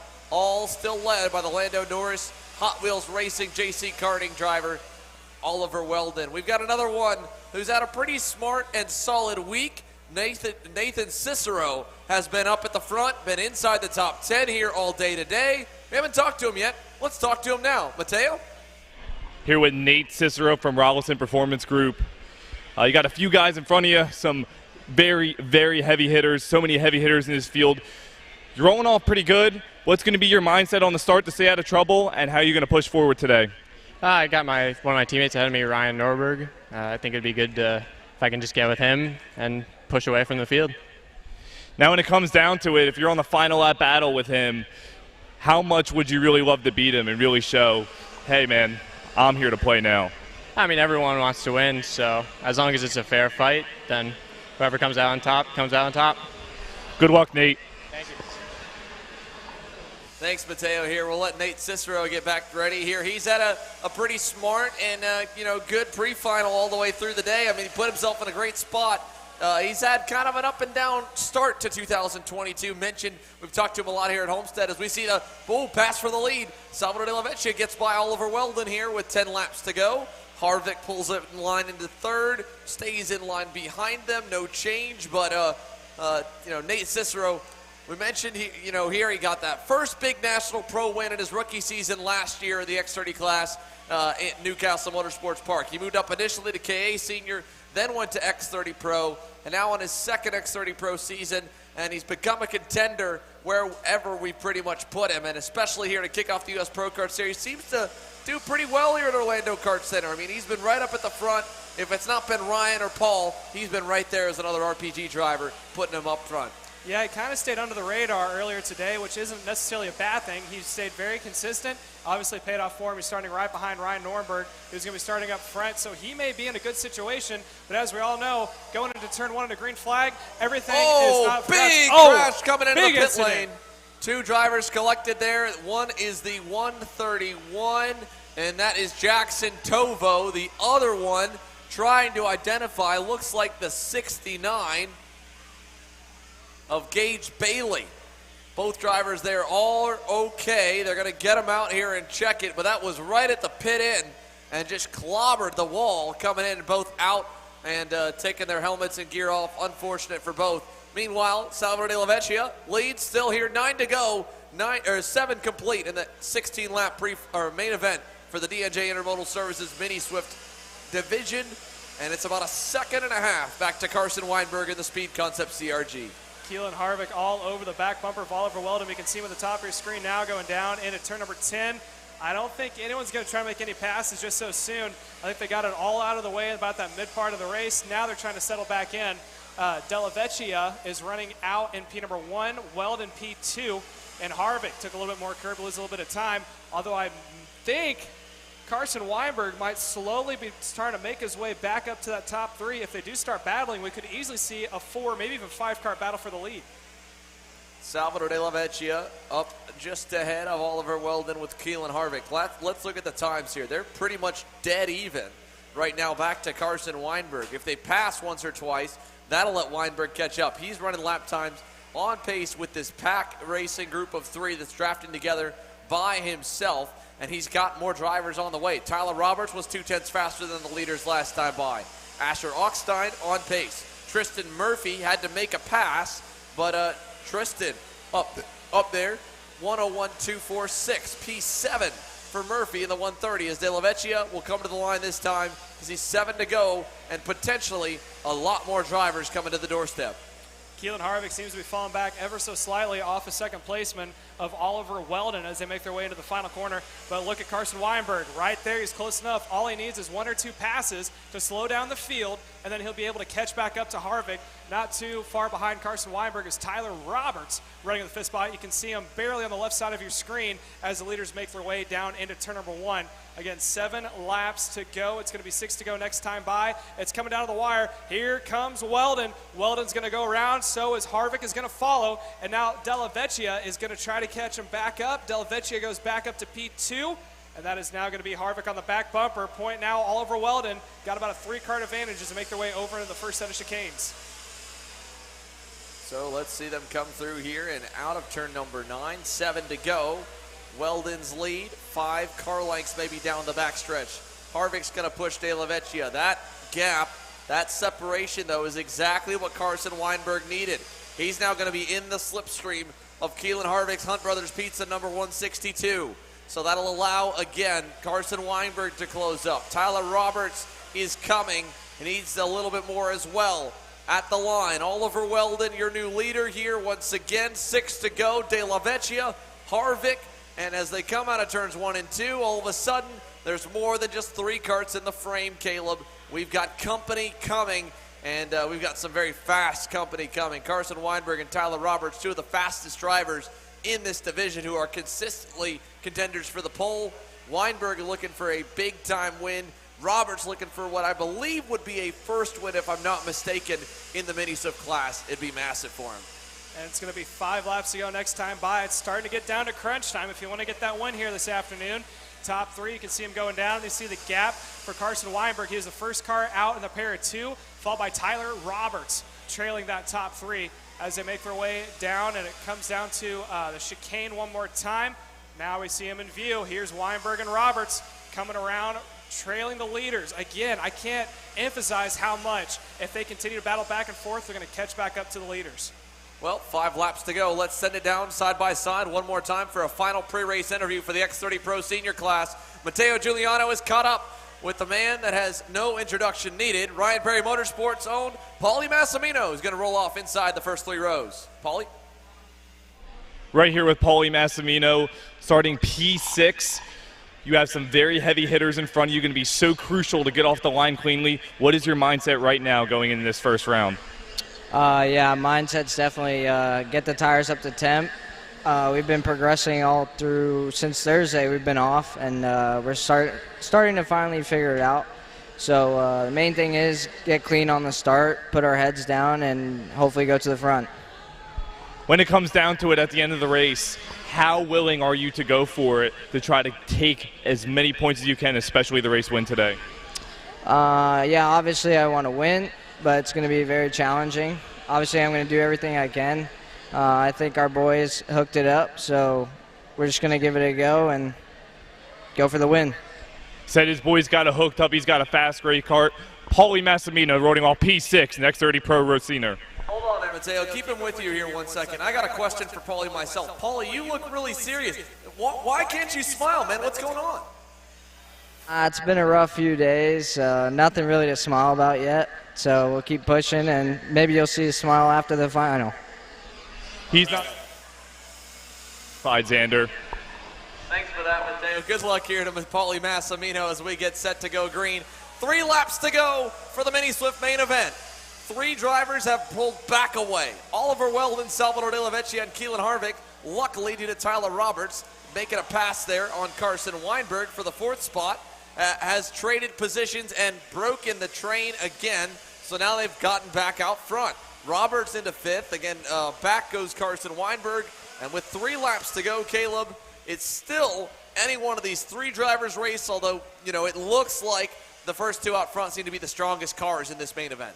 Yeah, I don't want to count Keelan Harvick out just yet. It looks like he is trailing just a little bit, but if Weldon and Salvador continue to go back and forth like they've been doing most of the race, we're about to see a good 3-car battle for the lead. Honestly, I wouldn't count any one of the top 5 out. I know that both Roberts and Weinberg are far out of frame, but as we've seen before, it is possible to close back up in a short amount of time. Well, let's see them come through the infield sweeper here as they go towards the final corners and on to the back straightaway for the last sector. 2 1/4 laps to go. We want to lock in on the top 3. We're waiting for them to really open the battle up, and that will, of course, allow Tyler Roberts and Carson Weinberg to close. Behind them, Asher Augstein trails about another second back, another second from Augstein. Sees Sarah Bradley, but here come your leaders coming to see the double sticks. 2 to go, Caleb. 2 to go out the line. Weldon out in front. De La Vecchia running in P2, making the way down into turn 1 for the second to last time. Coming out of turn 2, you can see Keelan Harvick is in the frame, but it looks like the top 2 are starting to pull away. Not sure why. Oh, here we go down on the inside. There goes Salvador getting around Sebastian. Or Oliver, sorry. Oliver falls back into second. Salvador able to pick up into P1. Keelan Harvick now in the 3rd spot is slowly starting to close back up. Sorry, it's been a long day. A lot of names to keep up with. All good here. De La Vecchia through into the sweeper to turn number 9. Nice move. Pulled that trigger early, Caleb. He wanted to go for it. He's got it. And now they'll try and build that gap back up again to 4 or 5 car lengths. Going down into turn 10 one more time. Good passing point. Looks like Oliver is not going to try to make a move on Salvador. But here's Harvick now within about 2, maybe even 4 car lengths of your 2 leaders. White flag is going to be out this time by out of the final corner. And it looks like we may have an opportunity for a pass by Oliver Weldon if he's able to get a good run, but I don't think he did that time. No, not good enough out of the last turn. I mean, he just barely got to the bumper by the braking zone into turn number 1. You got to be a little closer. He's close enough, though. It should be fine for turn 5, which means De La Vecchia is going to go on the defensive, down to the bottom. Weldon opens up. Harvick going to go even wider. 3 drivers together here in the Mini Swift main. He kind of puts Weldon on the defensive a little bit as well. De La Vecchia runs wide out of 6. It'll bottleneck him here. Half a lap to go, Caleb. Here comes Harvick in the 3rd spot, right behind Weldon, making the way over through the chicane into the carousel for the final time. Whoa, he got pass by. for the lead. I believe that was Weldon out in front, and now they're going to go side by side. De La Vecchia, that is, down on the inside of Weldon as they make their way down into turn 10 for the final time. Xander? Out of the final hairpin. Great crossover by De La Vecchia, a move you've been calling for all day. He pulled it off. Weldon trying to hang in there, trying to find a way past. Harvick stuffs him for second. Oh, Weldon contact! gets turned. Roberts is turned. And Salvador De La Vecchia emerges victorious. Harvick finishes second. And I have a feeling we have not seen the exact results beyond that top 2. Across the line, Carson Weinberg finishes 3rd, battling hard. Oliver Weldon, where does he come across at? Going to be all the way down in the 16th position. 16th for Oliver. Tyler Roberts, 11th, getting turned on that final corner. So now your unofficial top 5, De La Vecchia, Harvick, Weinberg, Augstein, and Sarah Bradley. And Gage Corn, shout out to the Cornbread Motorsports Race Factory pilot. P6, 11 spots gained to come outside the top 15 into the top 10. But yeah, that was, there might be some more discussion about that finish right there, Discussion's a word for it. Discussion is a word for it. Like I said before, don't count out the 2 that are trailing behind the front 3, because something like that can and typically does happen. And kudos to Carson Weinberg at the right place at the right time, able to come across 3rd. Ocasian started the 4th spot, finishes in 4th. Sarah Bradley comes across in the top 5. Well, that'll do it for DNJ Intermodal Services Mini Swift here. Again, we've talked with a number of drivers throughout the day for X30 Pro Senior. That's all that's left. Do your superstitions at home if you've got your KC Fantasy League picks. Make sure you're staring at them and rooting for them. The main event of the round one of the U.S. Pro Kart Series Saturday here in Orlando Kart Center is coming up next. Stick with us, folks. X30 Pro Senior, 20 laps coming your way. I'm David Serra, 18-time Australian karting champion, and we're launching Kart Class. Kart Class is an advanced digital training program that suits a driver who's just starting out in the sport, all the way to the driver looking to win a national championship. In this program, you're going to be learning about how to find the ideal racing line and what an apex is, braking and throttle markers, wet weather racing lines, and how to overtake other competitors. We target how to brake in the wet weather, and we look on the mental side of kart racing as well with our mental skills coach. At the completion of this program, you'll be lighting up purple sectors in qualifying, know when to defend on the opening laps, and how to pressure your opposition into mistakes. We teach you the tools to be resilient and how to get in the right frame of mind before a race. We look to complete the whole package by getting a strong mindset, a driving style to suit all conditions, strategizing your race, and getting the last 1% from your team. We'll teach you how to win the final lap of a race, driving the wet like Max Verstappen, and creating the perfect bubble for yourself to mentally be in the zone. To find out more, click the link below.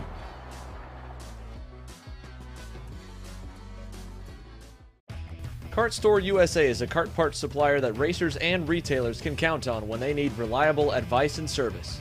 We focus on servicing all racers with honesty and pride while maintaining customer satisfaction.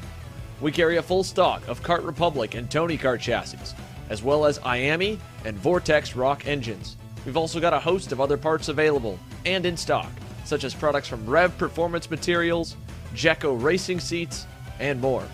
We have a 100% satisfaction guarantee, and on top of that, if your order exceeds $200, shipping is on us.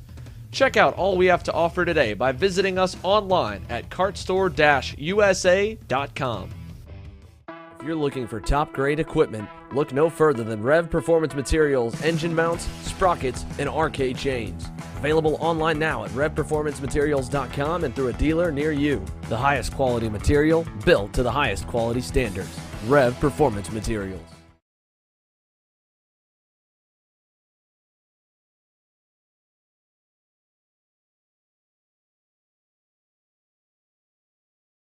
Parallel USA, a top-level performance team with unmatched hospitality, offering a full-service driver development program with year-round testing available in Miami, Florida, and the official North America racing team of Parallel Racing Chassis. Chassis and parts available at ParalleLUSA.com.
I'm Billy Vincent, owner of MPG Motorsports.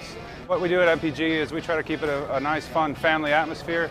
Try to combine sort of the bigger things and of the bigger teams and the professionalism down with sort of some of the fun, sort of family-oriented atmosphere. We try to not only develop drivers, but also the parents and the families for just in knowledge in general in motorsports. It all starts in karting. What we try to do is try to help the drivers, the moms, the dads understand the sport of motorsports in general, not just karting, but what it takes to get all the way up through.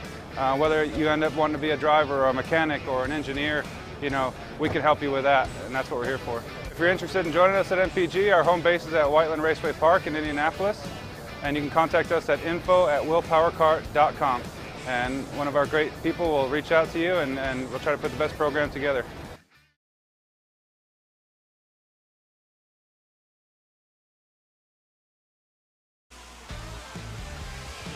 Welcome back to Orlando Kart Center. My name's Xander Clements, alongside me, Caleb Smock, and a new special guest joining us in the booth here.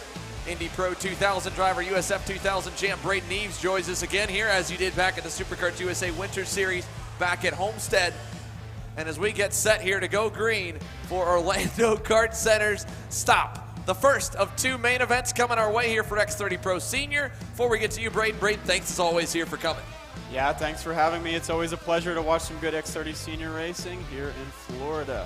Well, it's a beautiful day here. We've watched two good pre-finals and a last chance qualifier to get to our top 40. Let's go over the top 10 quickly before we go green. Ryan Norberg and Alessandro DiTullio make up row number 1.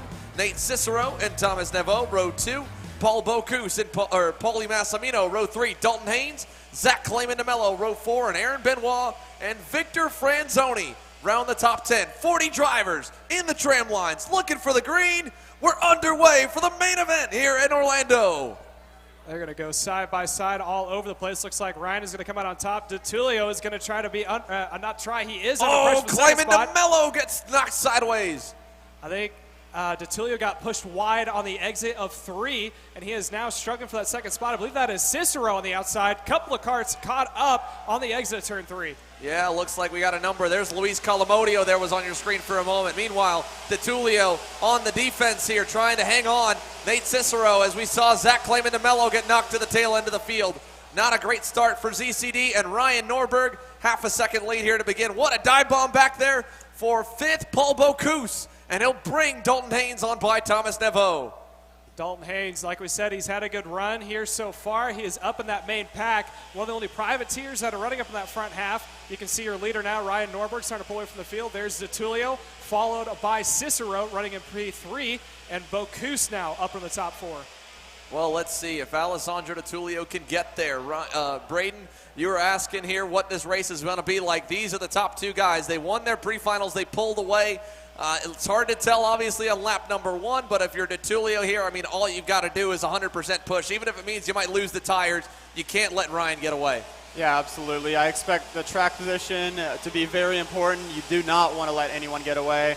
I expect this race is, honestly, the top 3 drivers are definitely going to be in it till the end, I think. They just got to make sure that they can manage that gap and not let Norberg get too far ahead. Definitely close that down in the next couple laps. Well, Nate Cicero just tried to pass Ale DiTullio, kind of cost them both some time, and then he made a mistake coming out of turn number 10. So in a way, good decision by DiTullio to fight right back on him. But unfortunately, they didn't really get to gain any time. They're going to lose a little bit of time there. DiTullio, it shows that he was quicker the way that the time trap went, so they might get there. Is just edge of your screen, Paul Bocuse, the rookie, gets by Cicero, goes to 3rd. Yeah, Cicero now is going to have to hold on because that group behind is really starting to pick back up as there's a dive bomb. I believe that was Neveau getting down on the inside of Cicero. He's going to move up one more position up into the 3rd spot, and I don't think Cicero's done with them yet. He is right there, and also Dalton Haynes is not too far behind. Yeah, lots of different faces here. The other thing that's been interesting, Braden, is how different the day is gone and how different tomorrow will probably look like. Tomorrow, Norberg gets to start from the pole. Besides that, a lot of the drivers here inside our top 5 had dismal qualifying runs outside the top 15, and you know this as well. I mean, you could be a top driver, be half a tenth off, maybe 2/10 off, and all of a sudden your day is that much harder because it's tough to come from 20th or 15th in an X30 field and go for the win. Yeah, exactly. You have so many talented drivers here. It just gets so close. You lose track position, you get involved in a wreck, and you're coming from the back. It's just so hard to make your way forward when everyone is within a couple tenths, and super hard to pass here. I mean, it's not incredibly difficult, but obviously, you know, working through like 10s and 20s of drivers is just very difficult at a place like this. Yeah, I mean, anywhere you go, you lose a 10th, 2/10, 3/10. When you make a pass, when you got to do 5, 10, 20 passes, those 10s add up. And if you're the same pace or at best a 10th better than a guy, still over a 20-lap race, that's a lot of time you're giving up to him by having to pass someone every lap. Yeah, exactly. And we saw a lot of very, very aggressive racing in the pre-final. it's been a little bit more spread apart in, here in the final, but I think if the whole pack comes together, it's going to be more of the same. Well, we'll see. It's coming together up front. You can see Alessandro DiTullio, the gap shrinking up to Ryan Norberg. This group behind's also pretty quick as well. Norberg that time by half a tenth slower than DiTullio. The pack behind them slowed down a little bit, but they're tightening up, and that's part of the reason. Neveau, Cicero, here's Aaron Benoit. He's been the fastest driver on the racetrack the last 2 times around. Haynes going to fight him back into 6, but Benoit hangs tough on the outside. He'll hold the position. So it's Neveau, Cicero, and now into 6, Aaron Benoit, another local Orlando driver. Or talking with Norberg, he didn't think the home track advantage would be a big benefit. Seems to be benefiting a lot of drivers here. See another local there, rookie Jeremy Fletcher moving up 12 spots so far into 7th. Caleb? And we're watching the drivers now. It looks like we're on board with Benoit and Haynes making their way down. Now we're going to switch back up to, I believe that is Neveau. And now we're with DiTullio, who's going to be trying to run down your leader of Ryan Norberg. Ryan had a pretty straightforward race from the start, got a little bit of a gap, but now DiTullio has gone to work and he has started to close back up. You can see how much these carts are bunched up. You got 2-pack out in front, individual of Paul Bocuse running in P number 2, and then it looked like a pass on the inside just off screen from Cicero, I believe, getting down on Benoit. Yeah, Nate Cicero and Aaron Benoit kind of going back and forth here. Braden, it looked like Norberg's taking a little narrower line into turn number 5. He's a guy, if you look at his style, he's always normally about a half cart more narrow than a lot of other drivers. But even then, I mean, here this early, do you think you'd see some defending out of him? Because DiTullio's been consistently 0.2 faster. Yeah, it'll be interesting to see. I think they both know that they've got a decent gap behind, so they can make a couple moves, but they both know that they don't want to battle too much here in the beginning. I expect that if DiTullio makes a move or can get close enough even, it looks like Norberg just keeps too far ahead for DiTullio to think about a move yet. Yeah, that time by DiTullio slowed down a little bit. Paul Bocuse even. Norberg able to hit his best of the session, so a little bit slow for Norberg to get going, but now things kind of going at least even enough for him here. We look back, that's that group there with Nate Cicero, Thomas Neveau, Aaron Benoit, Jeremy Fletcher, Dalton Haynes, back to Cameron Weinberg, up 12 spots on the CRG, looking pretty good. And then at the end of the top 10 is Marian Kremers, the KZ World Champ in the top 10 here for PSL Karting. We talked to him earlier. He said he's been struggling all weekend. Felt like they were getting a little closer, but they still got some work to do. And now that gap from Norberg to DiTullio, Caleb, it's open. And like Braden said, it's kind of back to about a 3-car length cushion. Yeah, I think if that gap continues to close back up, and you may see him start going back and forth, although I think DiTullio is the type of driver who, if he catches up, will stay on the back bumper of Norberg. If he gets a little excited, makes a couple of passes, that could close up that top 4 or 5, and we'll see a good 4-car battle for the lead. Right now, it's pretty spread out, 1, 2, and 3, and they got an intense battle for 4th and 5th. Well, the other thing here, Paul Bocuse that time by was a 1/10 of a second quicker than Norberg. There's still enough time left in this one. We got 13 laps to go. Norberg, your leader. He was quicker than DiTullio. He's pulled away from him, but Bocuse is coming. And Paul Bocuse, who has kind of been the undiscovered star that's broken out of his shell here this weekend, he's had a blast. We've had him in the announcer booth. We've had plenty of fun interviews with him. He's got a lot of personality, and he's a fun kid to be around. But he's finally been able to step it up on home turf and really turn some heads to show that he's a serious contender, especially when it comes to racing on his home racetrack, Braden. And that's big. When you get that first weekend, and then for him to be performing where he is right now, he wasn't rattled, started from the pole today, got shuffled, still finished inside the top 5. Now he's 3rd, hunting down 2 of the best right now in the country. Yeah, he's been very consistently quick this weekend. He's kept everything very smart and tidy, and he's in this race today. He's close. Now, Norberg that time by was the quickest out of the top group. Didn't go purple, though. The purple time's way down the order. That's Wes Duchak, his teammate. 2/10 quicker down at 14th. As Dalton Haynes there, you're seeing him right behind Jeremy Fletcher headed on through, with Marian Kremers closing up as they head through turn number 9. I got a quick question. Braden Eves, you've obviously raced with these lot of guys out on track. Personally, who would you want to be working with right now to try to make your move up to the front? Obviously, it's always every man out for themselves out there. I don't know that there would be too much working together, like bump drafting. The straights are quite short here, but it looks like Norberg just went purple right there, but I don't know. It's always just trying to catch the leader, really. I'd like to be behind DiTullio. He seems to be quite quick. He's kind of falling back right now.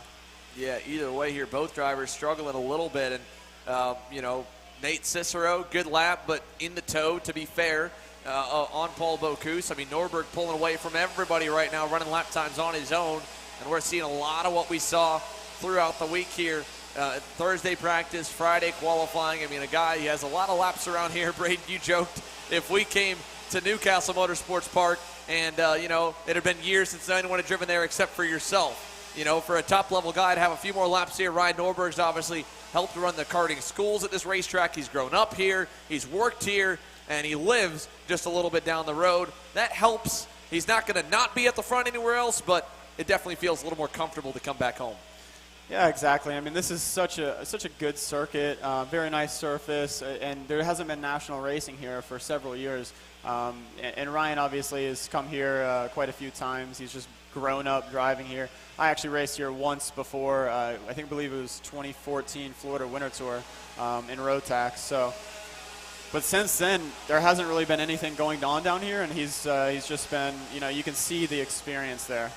Yeah, I mean, he uses this place to train. I mean, any driver at the top level here knows that you've got to be driving something here really consistently week after week. You know, every single one of the guys inside the top 10 are very active on testing and training and making sure that they're, you know, the reflexes are there, because you can't be, you know, thinking and mentally focusing on hitting an apex. That almost needs to be subconscious. You need to be consciously thinking about how to position yourself. Am I overdriving the tires? Do I need to underdrive? Stuff like that on a whole other level. If you're just focused on how to get around the racetrack, you've already lost the game and you won't even be touching the top 10 in a class like this.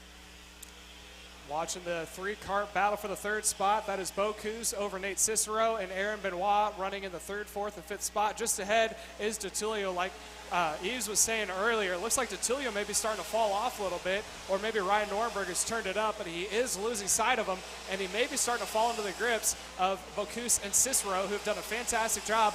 Again, with Cicero, he stayed on the radar most of the weekend. Now he's starting to show what he actually has, running in the fourth spot, starting to put the pressure on right now as he is now up into the third spot, I believe. Yeah, he's gone by Bocuse. Aaron Benoit, again, has driven forward through into the top 5, which is impressive for the U-Race Tony Kart driver.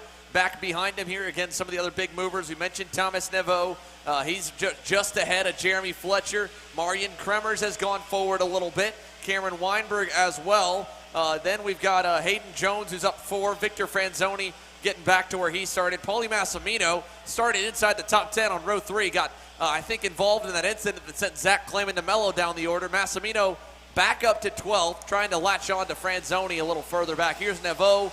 Kremers has gone around on Jeremy Fletcher, so Marian and the PSO Karting Burrell Arch starting to roll, and that's an operation that maybe doesn't have a lot of speed right now, but you got a guy like Marian Kremers who's been around in a go-kart a lot. He's been a part of, obviously, World Championship winning operations. You know, if he's able to really work this year with PSO Karting, do some more development on that Burrell Arch X30, Braden, I mean, that's a guy you think that could take that team back up to the top, back up to the SCUSA Pro Tour level that it's had before.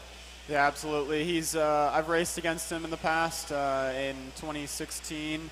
Always at the front, always very quick. He was actually teammates with Ryan Norberg, and him and Ryan were very strong when they were racing together at Burrell.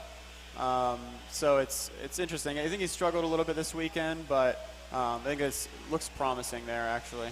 Yeah, he's already gotten a couple podiums to start the year, so he's gotten inside the top 3. He's put it up front. He'd love to get it here. He's, for all of his accolades, he's a guy who has never won on North American soil before, which is hard to believe for a guy that's become a world champion and then a vice world champion the year after. But I have a very good feeling that he's going to get that program there here very soon, much sooner rather than later. Now, Fletcher going to look back to the inside on him. He'll let him go through. And again, one kid that's been impressive, Cameron Weinberg in the CRG. All weekend long here, he's been kind of digging away to get closer. He was impressive at the SCUSA Winter Series in Homestead. Again, that's not a guy that's really been, you know, a big name at the end of his junior career, Caleb, but he's been really strong both weekends we've seen him in action, both February at Homestead and this weekend here in Orlando inside the top 10. Yeah, I mean, he's running inside the top 10, going door-to-door right now with Fletcher. Now he's going to try to make it a 2-for-1 to see if he can't get around Whoa, Rivers. That's a nice move right there around the outside, and he got it done. That was a sick pass, Braden. He's starting to pull away. Kremers now starting to struggle with Fletcher, but sorry I interrupted you, Braden. What were you saying?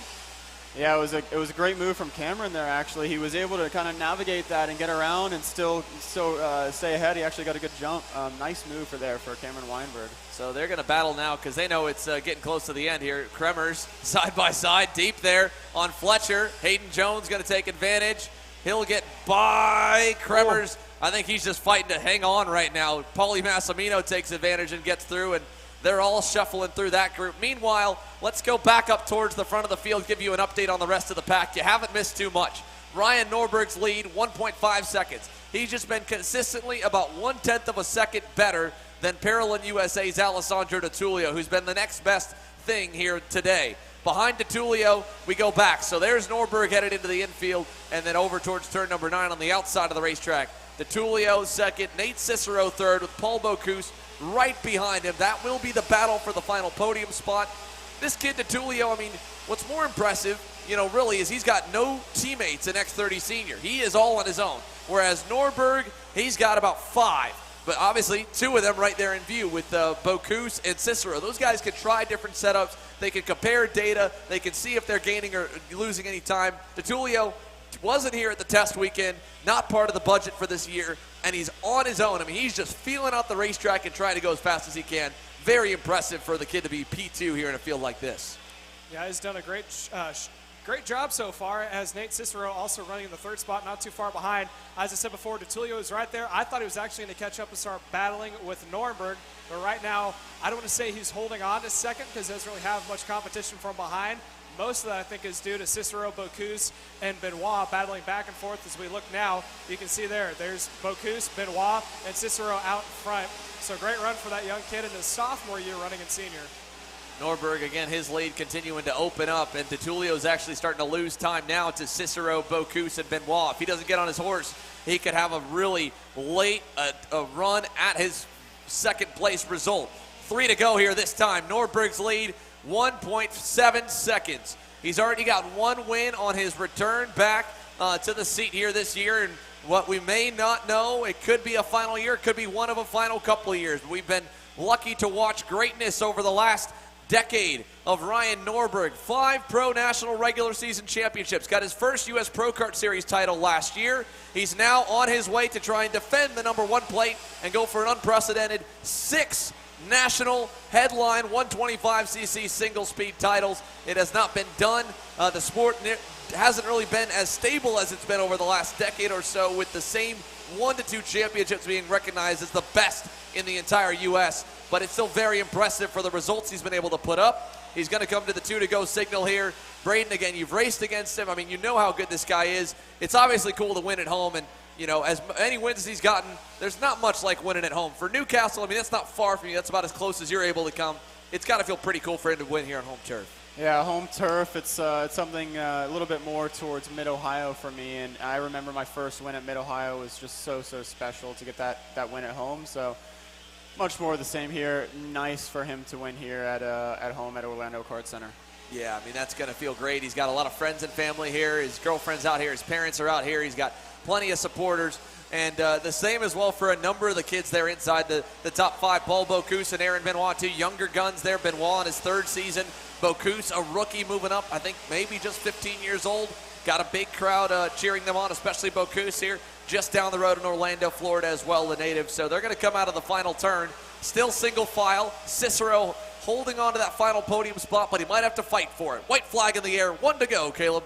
Down into turn 1 for the final time goes your leader, Ryan Norberg, holding on to a 1.6 second advantage over DiTullio running in second. DiTullio's got a little bit of breathing room, but I think it's just enough to get him to the end, although I do think if there's 10 or 15 more laps, Cicero could have a chance up in P2. Bocuse not too far behind, and Aaron Benoit running in the 5th position.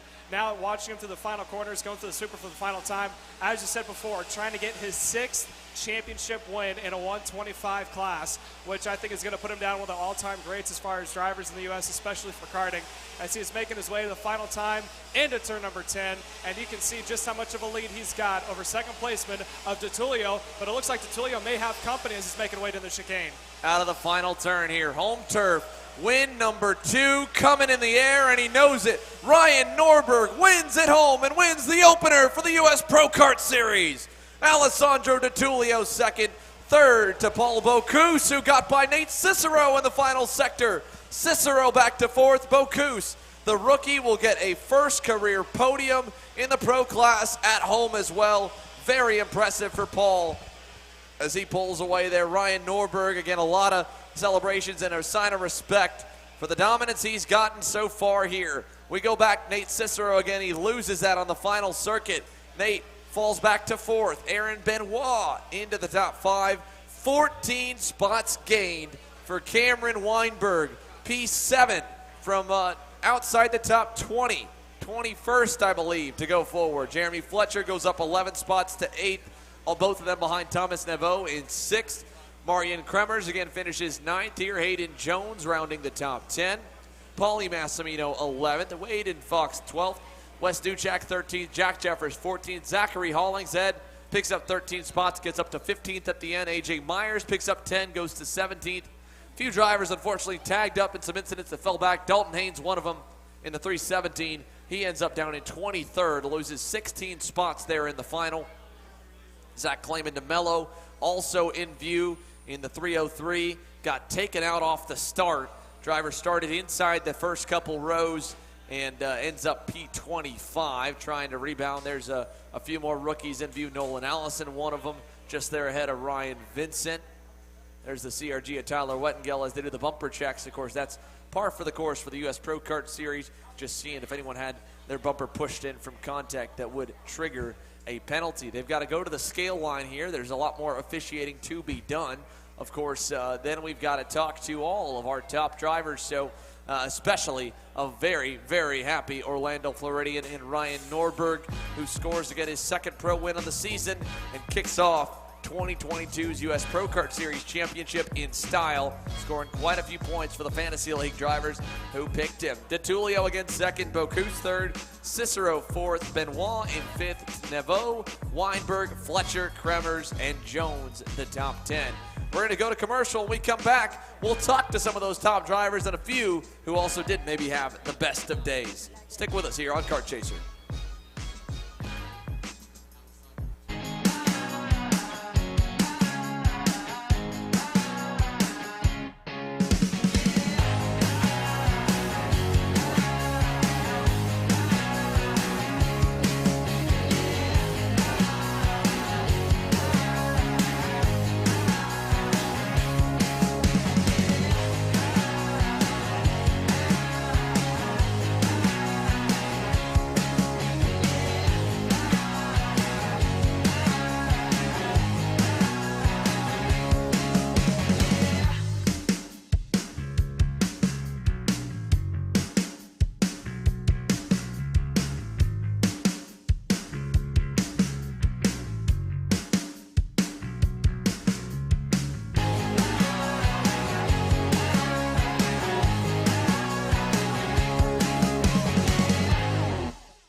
Parallel USA, a top-level performance team with unmatched hospitality, offering a full-service driver development program with year-round testing available in Miami, Florida, and the official North America racing team of Parallel Racing Chassis. Chassis and parts available at ParalleLUSA.com.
Welcome back here live from Orlando Kart Center. We've got a number of our top drivers that we're going to talk to here that have gotten through the scale line. First up in the booth here with me, our runner-up today, Alessandro DiTullio. Ale, you got close there early on. Looked like the kart was really good at the beginning, and then when Norberg got going, he just had about a tenth a lap on you. Is that about really what we saw? Yeah, I think at the beginning we were quite fast. I knew I had a chance at him. I think I messed up on my own. Went for the pass when I shouldn't have. I think I knew I had to pass at that moment, just not in that corner, because I kind of slid, and then he got me back right away, and I got some dirt on my tires somehow, I think, in the bowl. So yeah, that's what made him pull away. Kind of disappointed in myself, honestly. I don't think I drove the best of my race, so yeah, hopefully I do better tomorrow.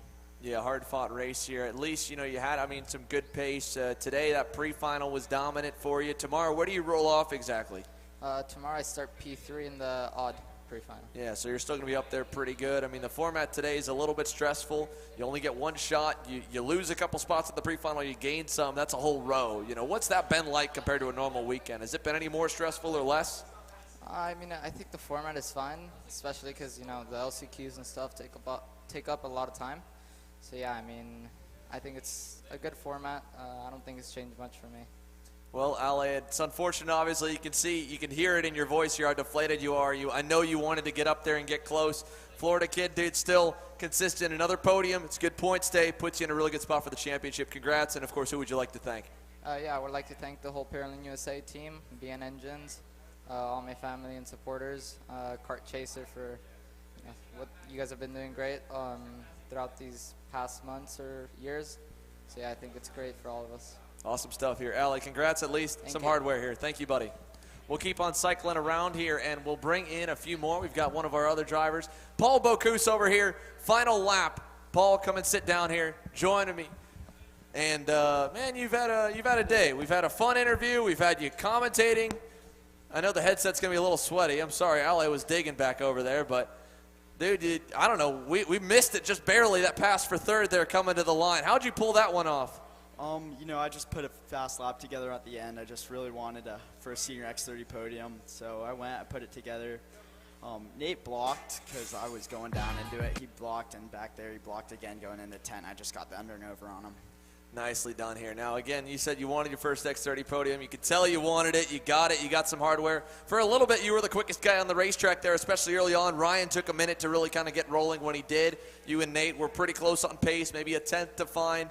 Obviously, we'll get to look at the data tonight as well, but how does that podium feel, Feels really good. Obviously it would have felt better to beat Ryan, but there's still tomorrow, so it just feels really good. And, you've had a pretty big cheering section here this weekend. Check it out, man. Look at this guy. To my board. Add one more, please. Add one more here. We'll talk to Ryan here in a moment, but Paul, hey, congrats. It obviously feels really good to win at home. You had a big cheering crowd here. You got some friends and family? Yeah, I have my grandpa here, my grandma, just a bunch of people, my mom's friends. They're just all here to support me. Well, hey, man, congratulations, Paul. Thank you. Awesome performance. Let's get the winner up here. Ryan, come on up here, man.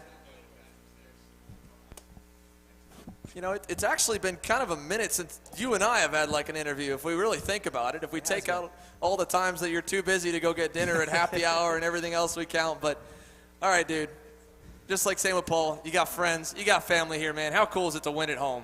Oh, it's amazing. This is I was so nervous. This is the most nervous I've been for a race in a long time. Just because everybody expects you to win at your home track, and then obviously I got family here, and I'm like, it'd be terrible if the one race that they come to I don't win or something bad happens. So I'm just stressing all week about it, but it was a good race. We were fast, and I knew that if I could just manage the kart early on when the tire pressure was low, we would be just fine in the end. And I was worried there. I knew that through that section that DiTullio had some more speed. I could hear the engine closing up. I could hear him catching me into that corner almost every lap, and I knew that if he was going to try somewhere, it was there. I defended a little bit into the hairpin and then opened up wide, and I heard him coming, and so at that point I knew I had to set it up over under. I knew I can use the curbs here. I've driven here enough, so I got up on the curb and over under drove, and at that point it was just head down, push, and keep going. Yeah, at that point, after the slow start, you were quickest by about a tenth, two tenths every lap. Was that exactly how you wanted it to come in, right around lap 8, lap 10, and be good for the second half? Yeah, that's a team's plan. That's how they want to do it. And for me, though, I I wish I was fastest every single lap. You know, I think I kind of messed up a little bit because when DeTulio passed me, I pushed really hard, and that's what got me that big lead. But then because I pushed so hard, I think the tires started to fall off towards the end. I think you saw it in the times. I could only do like 6s, and I kind of plateaued at that point. But that's on me. I was just, you know, once he got in front of me, I knew I couldn't risk it again because he's not going to make the same mistake twice. So I had to stretch out something, and then at that point, it was just kind of manage and make sure the gap stays about the same. Well, dude, I mean, you can take a deep breath now. You got it. The monkey's off your back. You've won at home. Granted, we got to do it again tomorrow, so now you got to back it up again. But that's a heck of a start here. 2 weekends so far for your career in 2022, at least in the X30 and the 125 class. You got 2 wins in both. That's got to feel really good. It does feel good. I mean, it's nice to be back up top and up front. I mean, the team's working really well. I mean, we're hitting our strides pretty early in the year. Normally, it takes us later in the year before we start hitting our stride and getting things done. But to be this early in the year, doing this well, it's a good sign. We just got to, you know, always be improving. That's the thing, is when you do well early, you kind of take it easy, and then at the end of the year, you get smoked by the competition. So we got to make sure we stay on our game at every single race we're at. Awesome stuff. Well, congrats again, Ryan. Thanks, here. Appreciate Heck of a performance. We're going to let Ryan hep on out of here and get to celebrating, because his podium ceremony will be coming up here soon. We've got a few more guys we want to talk to here. One that had a heck of a run through the field, Cameron Weinberg. Cameron, why don't you come on over here? Man, you had a drive forward if I have ever seen one. We've talked about it here. Up 14 spots, got into the top 10.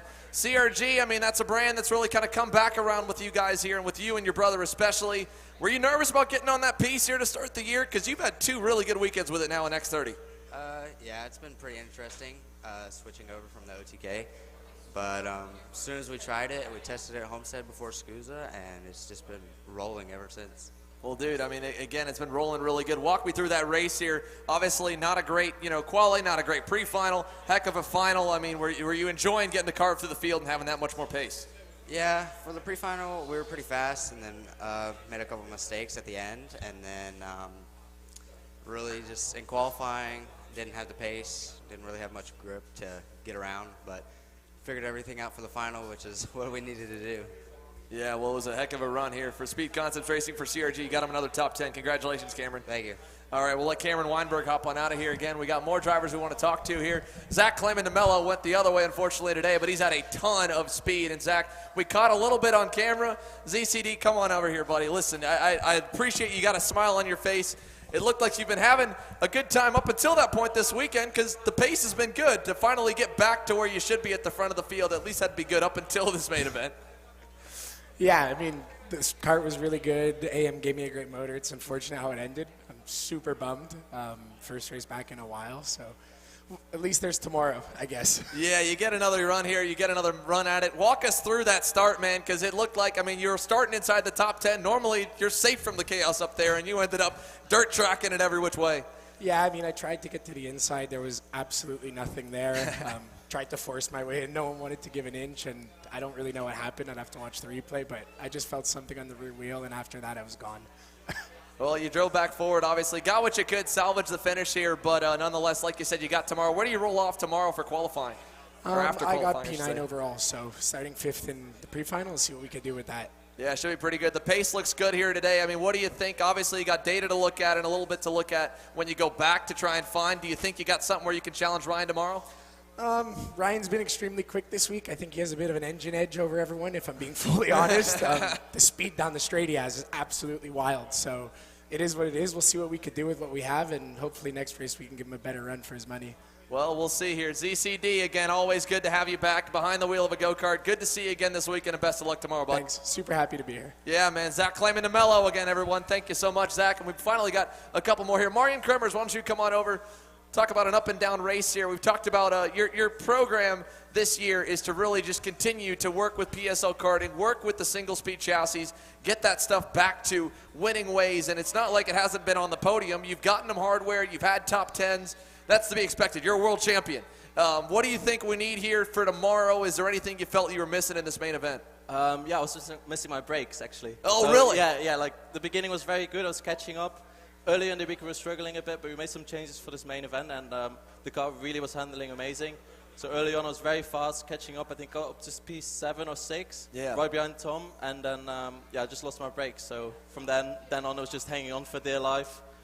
trying not to take anyone out in the process as well. Yeah, there were a couple big sends. I'll be honest, I did you a little bit dirty. I didn't think the brakes would be going on, but it didn't cross my mind. I just saw, all right, Marian's getting after it, going to the elbows up on people. But well, man, yeah, early on I was getting the elbows out a little bit and being aggressive, but then once I got by Jeremy, I started to feel the brakes go away, and then really when he got me back, I wanted to stay behind, but I just had no choice but sending it in, because otherwise I would have driven over the back of him. So. Right, and explain that to the viewers here, because it's not like you have absolutely zero brakes at all. You would have gone through a barrier, but you have kind of a brake fade, right? You get on the pedal gets really soft, and it's just going to the floor, and it's slowing it down, but not nearly as quickly as it should be. Exactly, so when I brake, normally the pressure I put on is just enough to lock the tires, and then I fade away a little bit to not lock the tires too much. But towards the end of the race, no matter how hard I pushed, I couldn't lock the tires anymore. So I think I was driving maybe 50% brakes instead of the 100 that you're used to.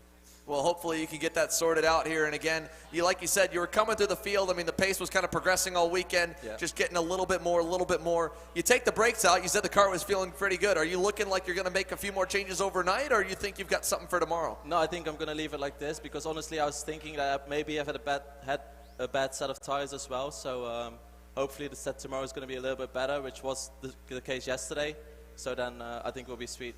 Awesome here. Well, Marian, congrats on at least making it, surviving to the end of the main event and driving it forward. Good luck tomorrow, man. Thank you. Thank you. All right, that's Marian Kremers here from PSL Karting. Again, an up and down and a wild final for him. And finally, Thomas Neveau here, who's had a pretty kind of quiet, just consistent day. And again, Tom, I know you'd love to finally get that big pro win again here to get back to the top step of the podium. You've had a number of wins coming up your career through mini, through junior. I mean, your karting career has been stacked. You darn near had a win last weekend at St. Petersburg in the USF 2000 series. And but here today, I mean, it just seemed like it was close.